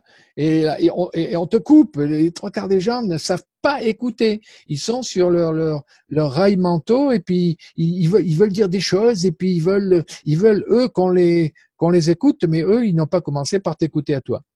Donc effectivement, il y a l'odorat, il y a la vue, il y a le toucher. Tous ces sens sont réveillés à nouveau par l'expérience du jeûne. Et ça, c'est assez agréable et spectaculaire. Et ce qui est formidable, c'est surtout lorsque on pratique ce jeûne, c'est de pouvoir, alors là ça c'est top, hein, c'est de pouvoir voir quelqu'un manger à côté de soi sans avoir envie de picorer son assiette, en se disant, voilà, je te regarde mais ça me fait rien parce que moi je suis bien et toi tu es bien, toi, voilà. Et ça c'est fantastique parce qu'à ce moment-là on a déjà dépassé le mental qui fait de nouveau peur, qui est dans l'émotion. Tu vois, donc c'est... Oui, mon expérience, contrairement à ce que disent beaucoup de gens, c'est que la vue de gens qui mangent ne perturbe pas un jeûneur. Non, non, non. Franchement, quand tu as passé les 2, 3 premiers jours, tu t'en fous complètement. Hein. Exactement. Voilà. Alors justement, au bout d'un certain temps, encore une fois, on va pas quantifier le temps parce que ça va être différent pour chaque personne, pour chaque expérienceur, si je puis dire comme ça, chaque jeûneur plutôt. Lors de la reprise, elle va pas se faire, je suppose, avec de l'abondance. Je veux dire, tu vas, il faut quand même se dire que l'estomac a été un petit peu réduit, je suppose. Est-ce que tu as encore là aussi, j'aime pas ce mot-là, un conseil Mais ils sont tellement logiques qu'on n'a pas besoin d'écouter Bernard Clavière pour imaginer qu'on va pas reprendre un jeûne avec un bœuf en daube ou du tiramisu. Non, mais c'est tellement logique tout ça. Alors moi, j'irai pas jusqu'à dire, et ça je trouve ça idiot, que la reprise devrait durer aussi longtemps que le jeûne. Ah oui, il y a des gens qui ont formalisé tout ça. Alors la descente devrait durer aussi longtemps que le jeûne et puis la reprise, c'est la folie. Je t'explique pourquoi. La reprise alimentaire est destinée à nous ramener à un régime normal. Sauf que mon régime normal, c'est pas ton régime normal. C'est mon régime à moi. Moi, mon régime normal, c'est des fruits et des légumes crus. Donc, combien de temps vais-je mettre pour remanger des fruits et des légumes crus? Mais 2 jours. Les fruits le premier jour Et le deuxième jour, je vais remanger déjà des légumes crus. Mais maintenant, si je veux manger effectivement des tartines de pain beurré avec du roquefort, ben, je vais attendre un peu plus, quoi, tu vois, ou des viandes. Donc, moi, j'encourage plutôt les gens à avoir un régime très pur, entre guillemets, comme ça, très simple, très nature. La reprise, encore une fois, ça ne veut rien dire, puisque ça dépend ce que l'on veut reprendre. Pour reprendre, voilà, si on est fruitarien, à majorité fruitarienne, ben on a besoin quoi? Dès le premier repas, ben on va manger des fruits. Tu comprends ce que tout ça, c'est dans la logique. Maintenant, je vais dire une chose. Parmi les grands pionniers du jeûne, ils ont tous essayé des tas de façons de remanger. Je me souviens, c'était Tanner, je crois, un médecin américain qui avait bu 2 litres de lait, qui avait mangé 6 œufs. Donc, bonjour les protéines, bonjour les lipides. Mais il n'en est pas mort. Il n'en est pas mort, mais j'imagine qu'il a dû se sentir un peu lourd et puis, effectivement, est-ce qu'il a perdu les bienfaits du jeûne? Oui, on peut considérer ça, mais tu sais, rien n'est 1 plus 1 égale 2, rien n'est mathématique dans tout ça.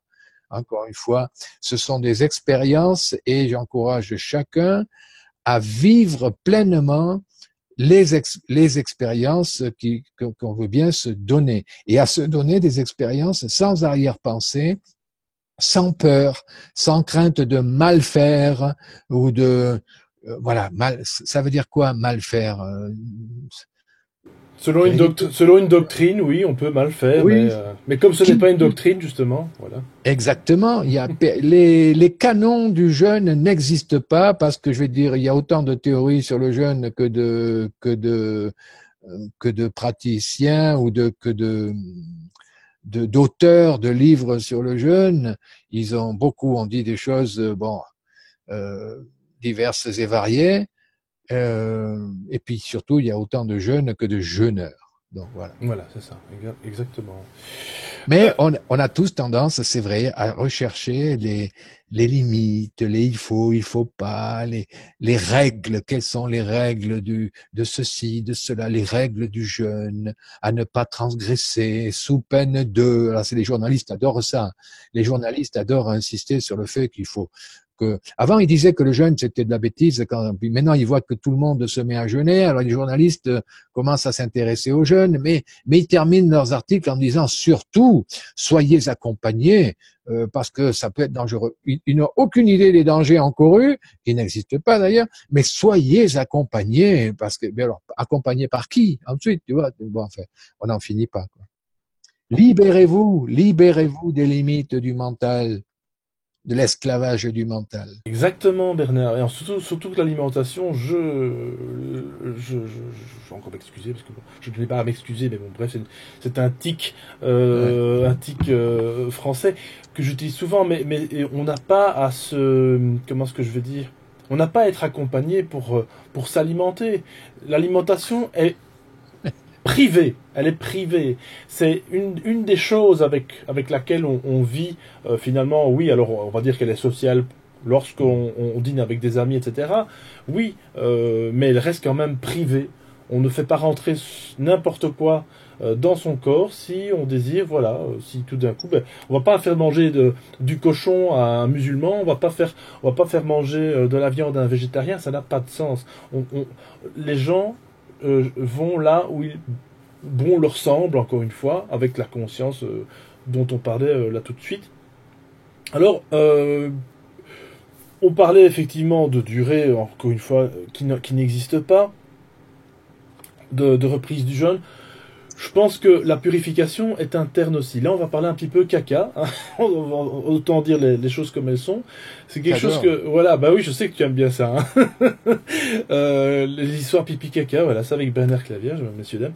Donc, non, sérieusement, toi, tu as introduit, alors c'est le cas de le dire, la fameuse planche colon, alors je ne sais plus le nom, j'ai oublié. Colonnette. Colonnette, voilà, tu vois, je suis dans le coton. Colonnette,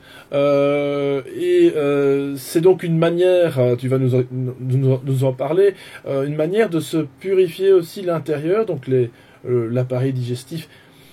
Ça, c'est aussi important, Bernard. Oui, l'expérience de milliers de personnes démontre que c'est une pratique très, très salutaire et importante. Alors, on peut chercher des exemples dans la nature. On voit des oiseaux qui s'introduisent de l'eau dans par l'anus avec leur bec. On voit des chats, des chiens qui mangent de l'herbe pour se purger, se nettoyer, etc. Bon, parce que ça, c'est pour répondre aux gens qui diraient oui, mais c'est pas naturel. C'est pas naturel. D'ailleurs, nous sommes tellement éloignés de la nature que peut-être parfois, il faut faire des choses que la nature n'a pas prévues pour compenser les dommages qu'on a fait subir de façon antinaturelle à notre organisme. Bref, en tout cas, moi, je me fie aux résultats. Et les résultats, c'est qu'on élimine des choses qu'il vaut mieux pas garder dans son gros intestin. Effectivement. Alors moi, j'ai rien inventé parce que moi, je suis juste un petit messager. Effectivement, cette planche, elle existe depuis des dizaines d'années en Amérique. Moi, je l'ai améliorée. Et là, je suis un petit peu fier que, par exemple, Andreas Moritz, naturopathe bien connu, qui est maintenant décédé, m'a dit, Bernard, ta planche, elle est mieux que les planches américaines. Bon, j'adore, etc., etc. Donc, pour dire que je l'ai un petit peu amélioré, mais j'ai rien inventé du tout.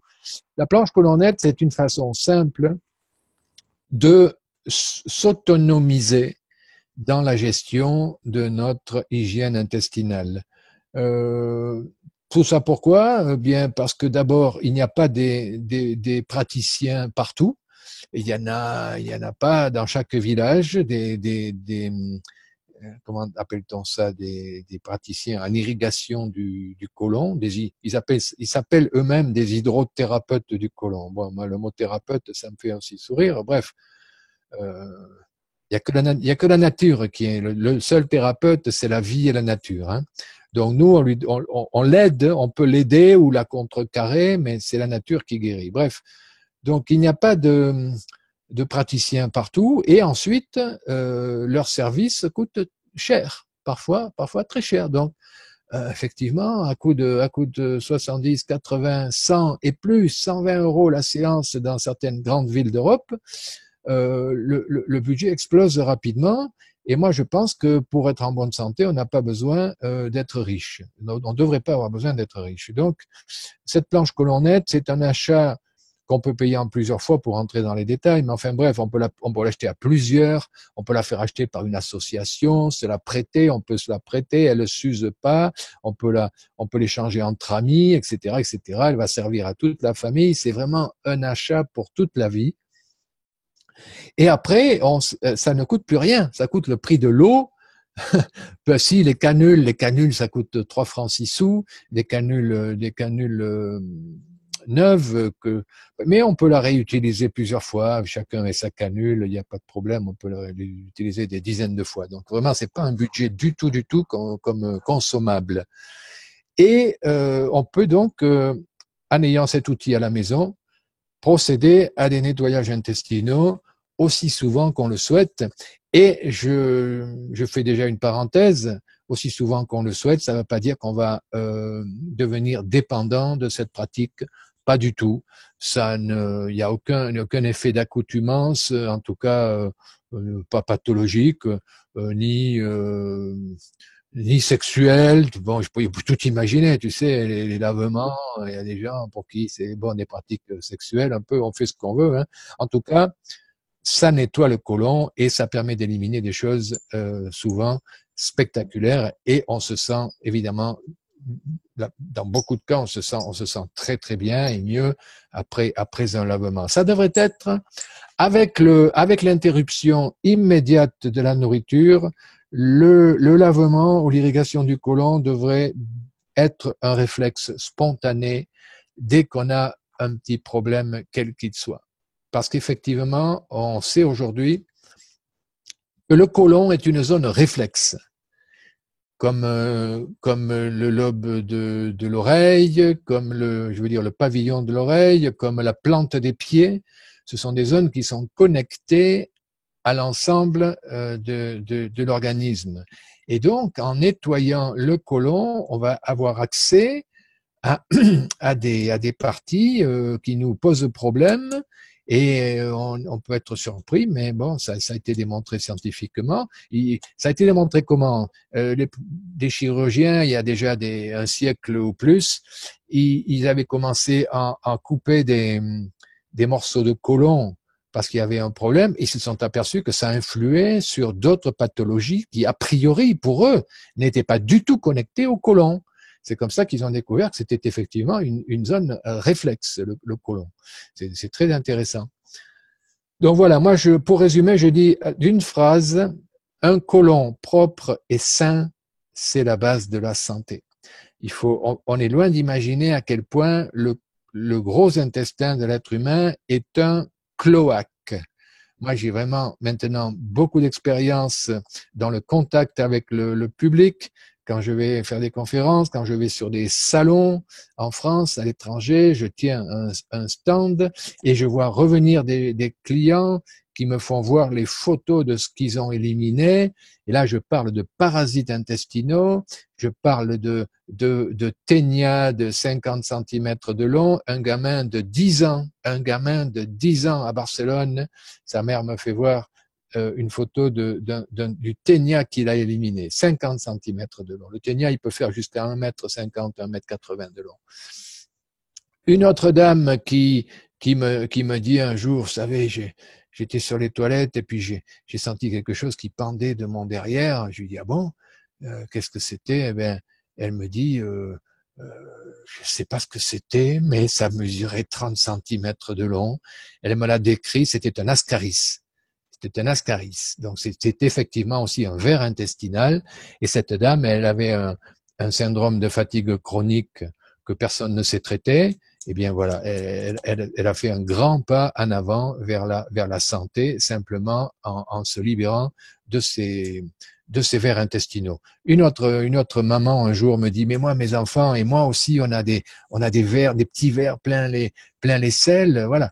Ce qui se passe, c'est que la plupart des gens, ils ne veulent pas voir ce qui sort de leur corps. Tu sais, les WC modernes, hein, j'appuie sur un bouton, je ne veux rien sentir, je veux rien voir, voilà, ça m'appartient pas, c'est Burke, fuera. Raus, comme on dit en français, je veux plus voir. Et donc, alors que c'est très intéressant, ce qui sort de notre corps, on devrait véritablement l'observer et en tenir compte, et c'est très instructif. Donc voilà, tout ça pour faire le tour d'une question sur laquelle on a écrit des livres et des livres, et de plus en plus. Aujourd'hui, je peux mentionner ce bouquin très amusant, mais très intéressant de cette petite Allemande qui a écrit Le charme discret de l'intestin. Elle est devenue multimillionnaire, mais elle le mérite parce qu'elle était étudiante en médecine, jeune médecin. Elle a écrit ce bouquin. Bref, qui est un succès de librairie international. Et puis d'autres études qui montrent que le côlon est le deuxième cerveau, effectivement. Voire le premier même. Oui, ouais, voilà. Et les scientifiques reconnaissent qu'ils ne savent pas grand-chose du microbiote. Et on peut lire des articles à droite à gauche de vulgarisation dans les magazines, dans les hebdomadaires. L'autre jour, j'ai vu ça sur Le Point, je crois. Ils découvrent, ils tâtonnent, ils ne savent pas. Par contre, à chaque étape, ils découvrent des choses qui les émerveillent, qui les épatent, qui les surprennent et qui vont dans le sens de l'importance de ce que je disais, de maintenir un côlon propre et sain. Voilà. Et donc ça, je connais pas de meilleur moyen. Je peux en mentionner un autre parce que là aussi j'ai mon petit bâton de maréchal. Mais avec l'irrigation du côlon, effectivement, tout le monde devrait prendre tous les jours du psyllium. Donc le psyllium, c'est véritablement la plante qui va aider à maintenir un côlon propre et qui va favoriser l'élimination des des déchets accumulés au fil de dizaines d'années et qui va, dans le cas de la personne qui a éliminé son ascaris, elle venait d'augmenter, sous mes conseils, la dose de psyllium qu'elle prenait. Et donc, j'imagine, sans avoir du tout la preuve, que le psyllium qui forme un gel, ben, il a peut-être étouffé ou enveloppé le parasite et il a facilité son élimination. Voilà. Dans le psyllium, indispensable. C'est-à-dire que moi je l'ai pris, hein, le psyllium, ça marche vraiment bien, c'est vraiment utile. J'ai parfois des problèmes de constipation et c'est vraiment, c'est recta, hein, c'est le cas de le dire. Ouais, ouais, ouais, ouais. C'est vraiment, alors c'est pas un laxatif, par contre, ça, je m'excuse pour les personnes qui mangent pendant qu'elles écoutent cette émission, j'espère que non. Ça, vraiment, ça racle tout en fait. C'est comme justement, alors c'est quoi? C'est organique, je pense. C'est tout à fait naturel. Hein. De toute façon, il y a Absolument. c'est végétal, voire, je crois. C'est Oui, l'enveloppe d'une voilà, petite graine voilà. de plantain, d'une variété de plantain, le Plantago ovata. Et donc, le psyllium, ce qui est magique, c'est que quel que soit le point de départ, il va, il va régulariser le transit. Et il va donner au sel une consistance optimale. C'est-à-dire que des gens qui ne vont jamais aux toilettes, ils vont y aller. Et des gens qui vont trop souvent aux toilettes, c'est aussi, ça complique la vie, hein, c'est vraiment un enfer. Eh bien, ils vont pouvoir vivre normalement et ils vont retrouver une fréquence normale. Voilà, une flore intestinale Voilà. Et optimale. ça agit comme une éponge très Voilà, douce, mais c'est ça. très efficace, effectivement, qui va nettoyer les parois du côlon. Alors surtout si on l'associe, bien sûr, aux irrigations du côlon. Et des praticiens aujourd'hui, un praticien sérieux, professionnel, avant de recevoir un patient pour une séance d'hydrothérapie du côlon, eh bien, il va lui dire de prendre chez lui, dans les 4 ou 5 jours qui précèdent, au moins du psyllium. Toi, tu es donc en Et plus. moi, j'ai été le premier à faire connaître le psyllium en France, en Belgique, enfin tout, en Europe francophone, personne ne connaissait le psyllium. Il y en avait en Allemagne, il y en avait au Danemark, il y en avait en Angleterre. Moi, j'en voyais partout quand je voyageais. Et je me suis dit, zut alors, mais comment ça se fait qu'il n'y a pas de psyllium chez nous? Enfin, de psyllium blond, parce que le plantain de Provence était vendu en graines entières, mais il est beaucoup moins mucilagineux, donc il a beaucoup moins d'effets thérapeutiques. Et donc, moi, il y a 10-12 ans, j'ai acheté 10 kilos de psyllium en Inde, puisque malheureusement, il ne pousse qu'en Inde, enfin, tant mieux pour les Indiens, mais bref, c'est comme ça. Et donc, j'ai mis des mois pour vendre ces 10 kilos de psyllium. Des mois. Personne, les magasins, puis j'étais un inconnu à l'époque, bref. Et aujourd'hui, ce sont des dizaines de tonnes qui arrivent en permanence. Nature et Partage a véritablement s'est développé principalement grâce au commerce du psyllium et maintenant ils ont beaucoup d'autres produits. Je dis ils parce que j'ai fondé cette entreprise, je l'ai présidée et puis maintenant je l'ai cédé à mes anciens collaborateurs. Ah bah, c'est parfait. Ah, On leur dit bonjour c'est s'ils une belle écoutent. aventure cette histoire-là. Oui. Ah oui, oui, oui. Aujourd'hui, tout le monde veut du psyllium et donc euh, tout le monde connaît ça aussi. Oui, c'est vraiment efficace, vraiment pour l'avoir testé, voilà. Donc, bah, écoute, on va arriver tout doucement, enfin, alors à la fin de l'interview, bien qu'on aurait encore mille et une choses à raconter. Tu parlais justement bah, de ce fameux, de ce fameux côlon de l'intestin, on va dire, qui est lui bah, le premier ou le deuxième cerveau, c'est selon. Je pense que ça peut vachement aider les personnes dépressives, qui sont déprimées également. Le jeune, qu'est-ce que tu en penses, toi, Bernard?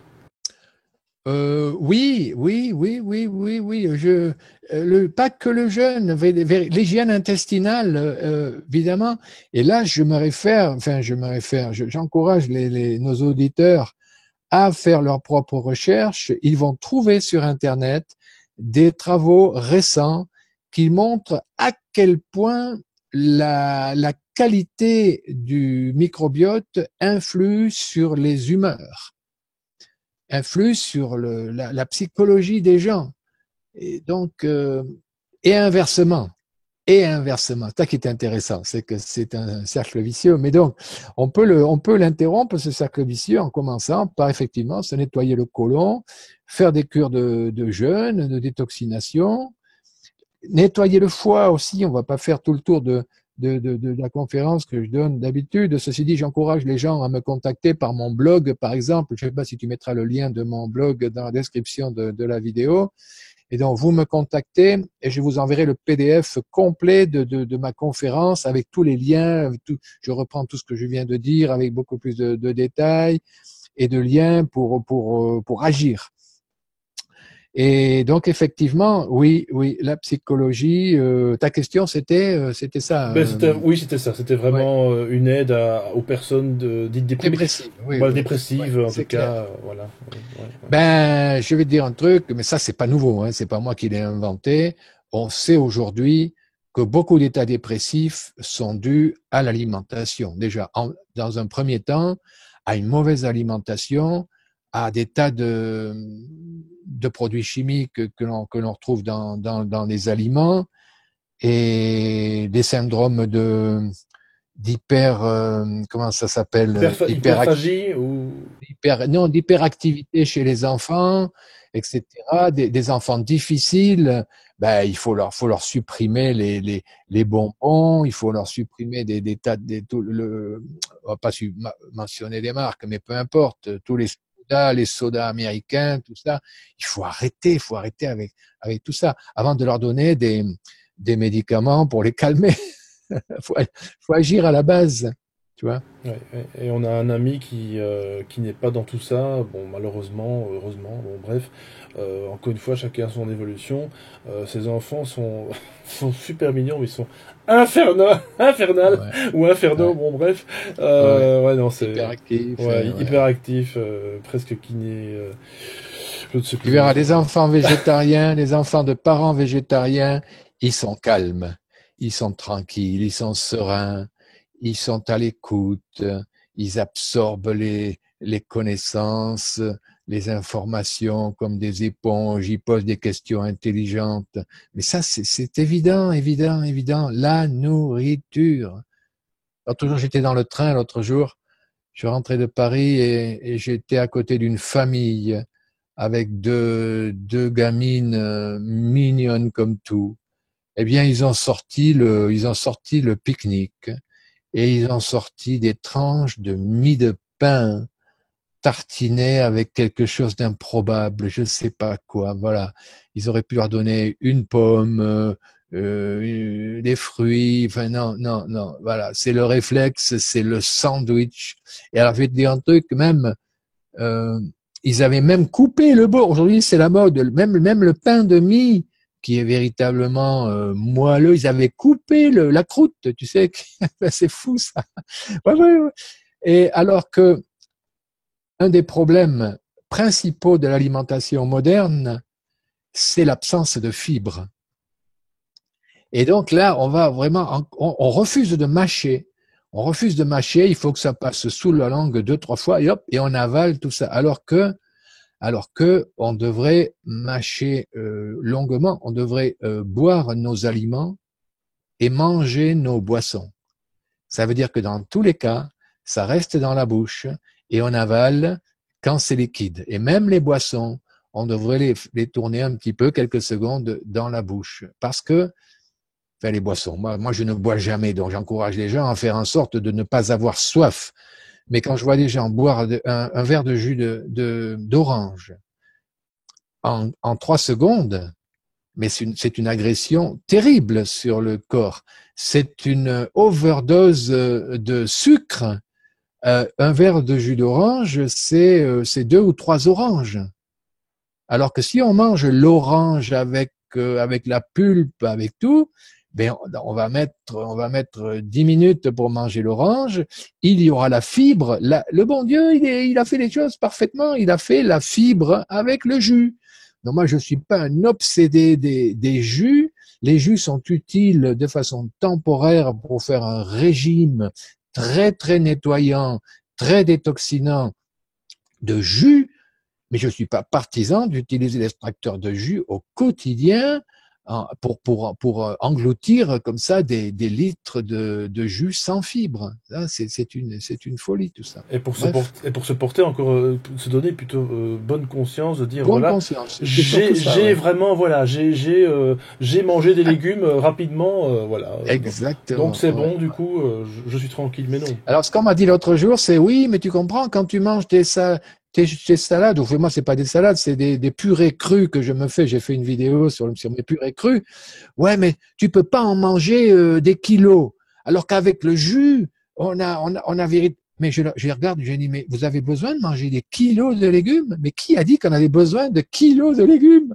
Encore une fois, on est dans la quantité, une obsession de la quantité. Du chiffre, vraiment, c'est Alors que du chiffre, voilà, c'est ça. alors qu'effectivement, on mange de toute façon beaucoup trop. Et c'est le maître Djwal Khul. Alors ça, c'est pour les initiés, pour ceux qui comprendront, me comprennent, qui voudra. Le maître Djwal Khul, il a dicté ses livres à Alice Bailey, la grande théosophe, et il disait déjà dans la première moitié du XXe siècle, il disait déjà que l'être humain mange 4 fois plus que nécessaire.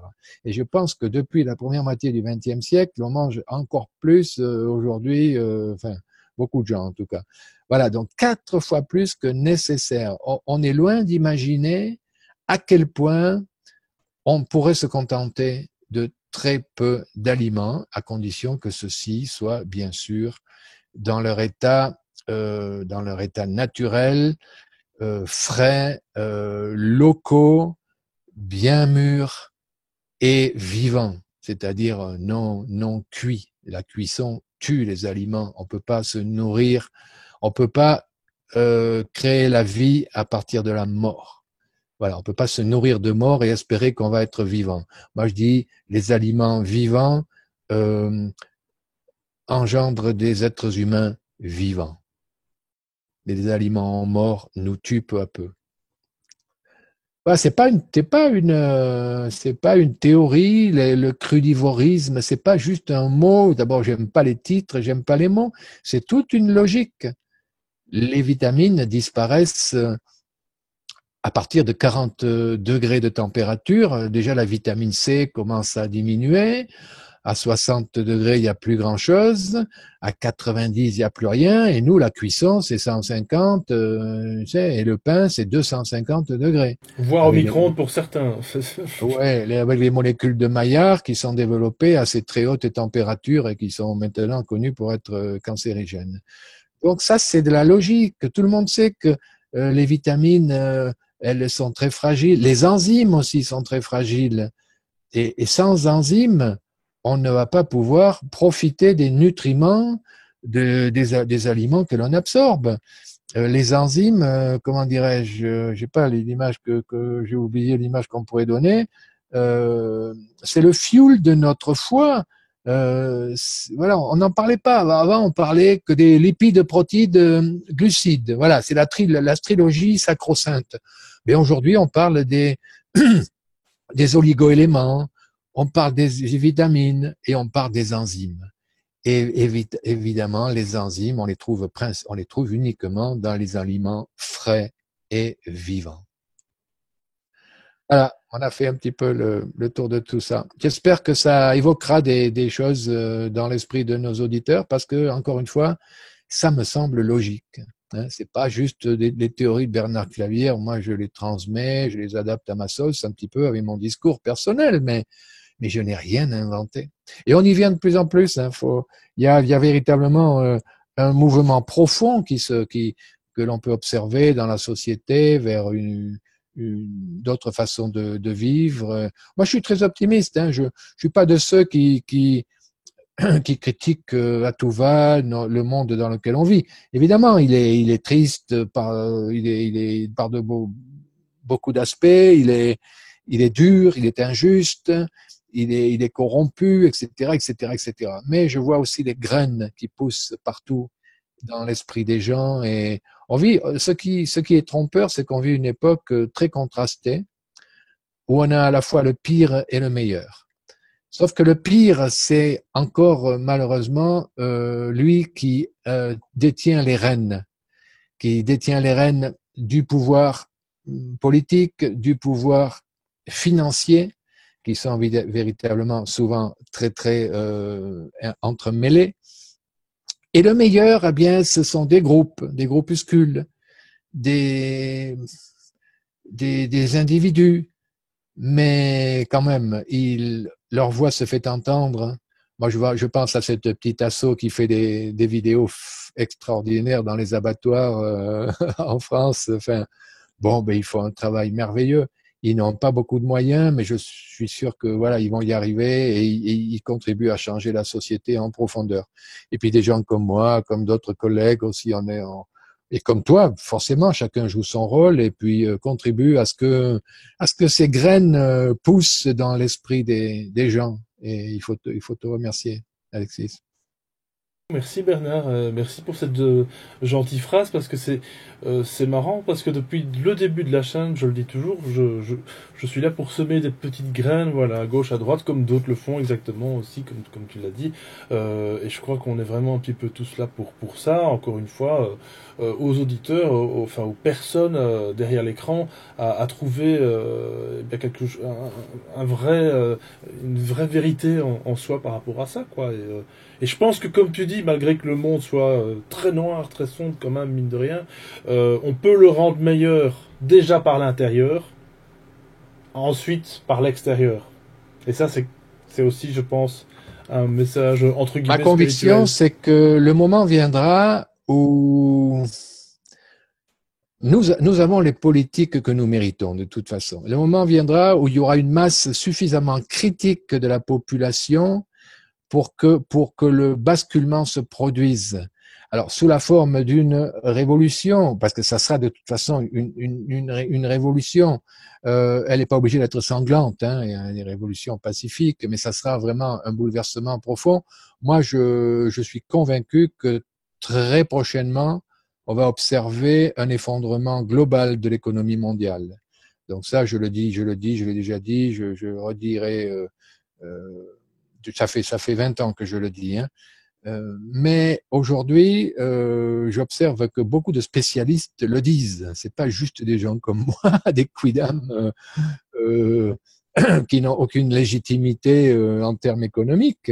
Non, non, moi je vois beaucoup d'observateurs, de gens très compétents qui ont fait de très hautes études en économie et qui disent mais ça va tomber d'un jour à l'autre. Et là, nous sommes le 15 octobre et la semaine dernière, les bourses ont déjà perdu 6%, ce qui est un mini crash.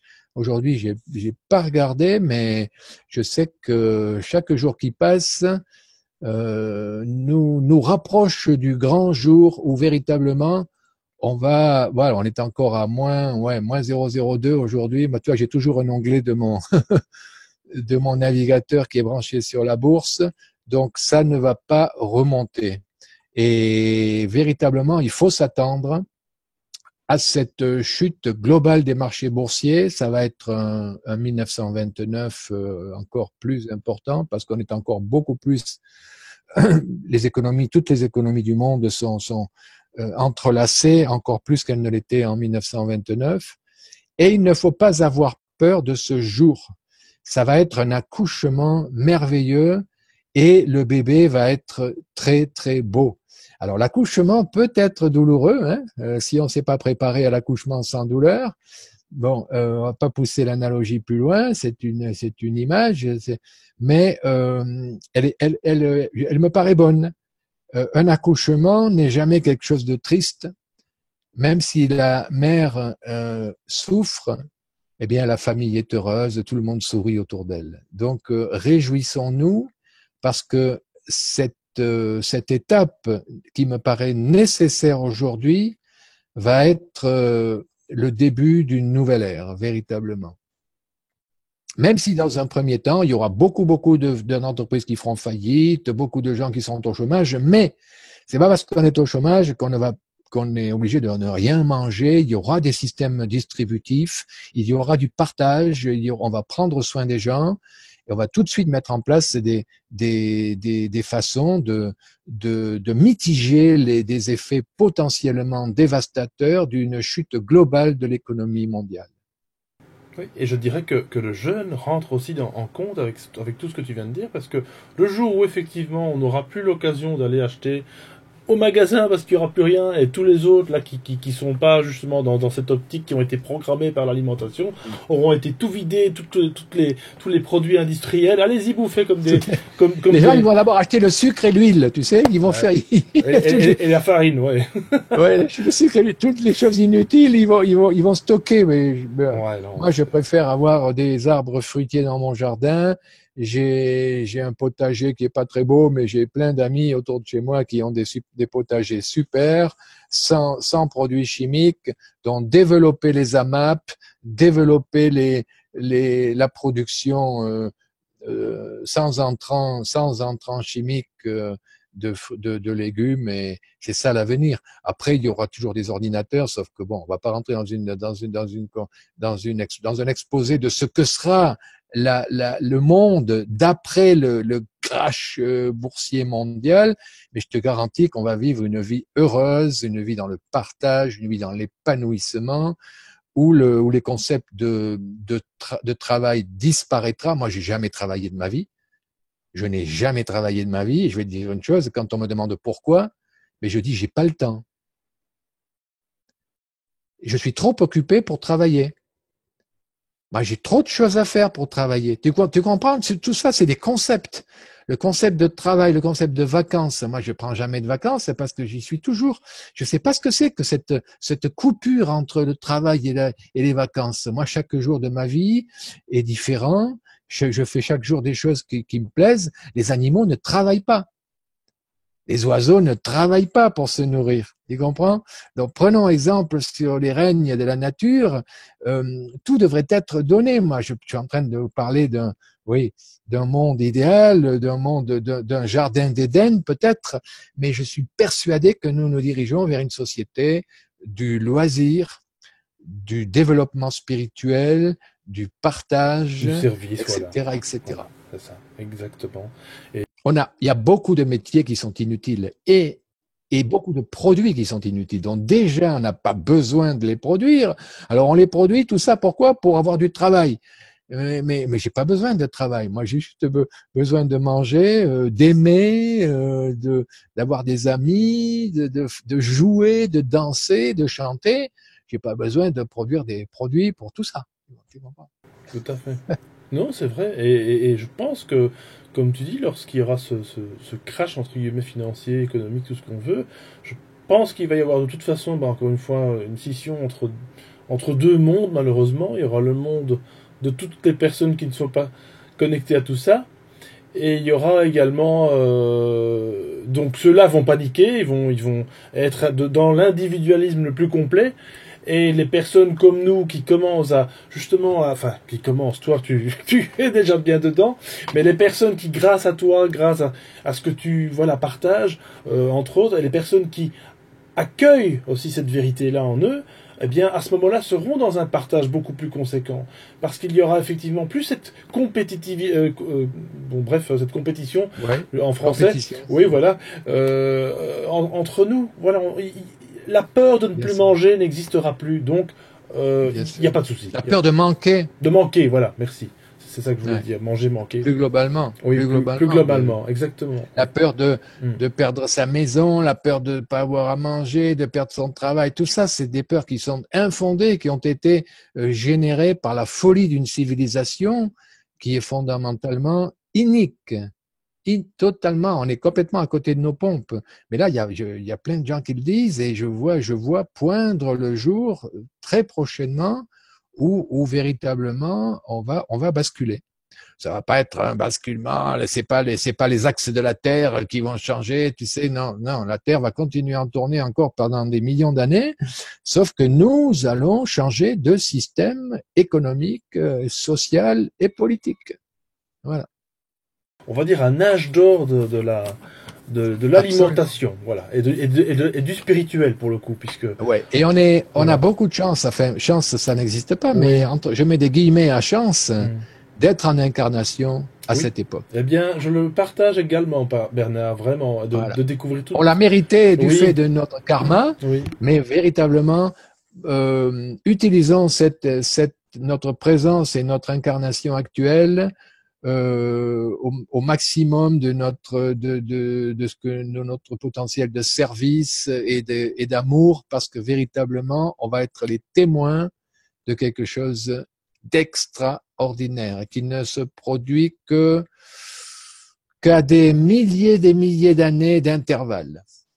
La dernière fois, par exemple, c'était il y a 98 000 ans, lorsque l'Atlantide a disparu. Évidemment, c'était dans un autre sens. Là, cette expérience a été menée jusqu'à son terme et la civilisation atlante a disparu.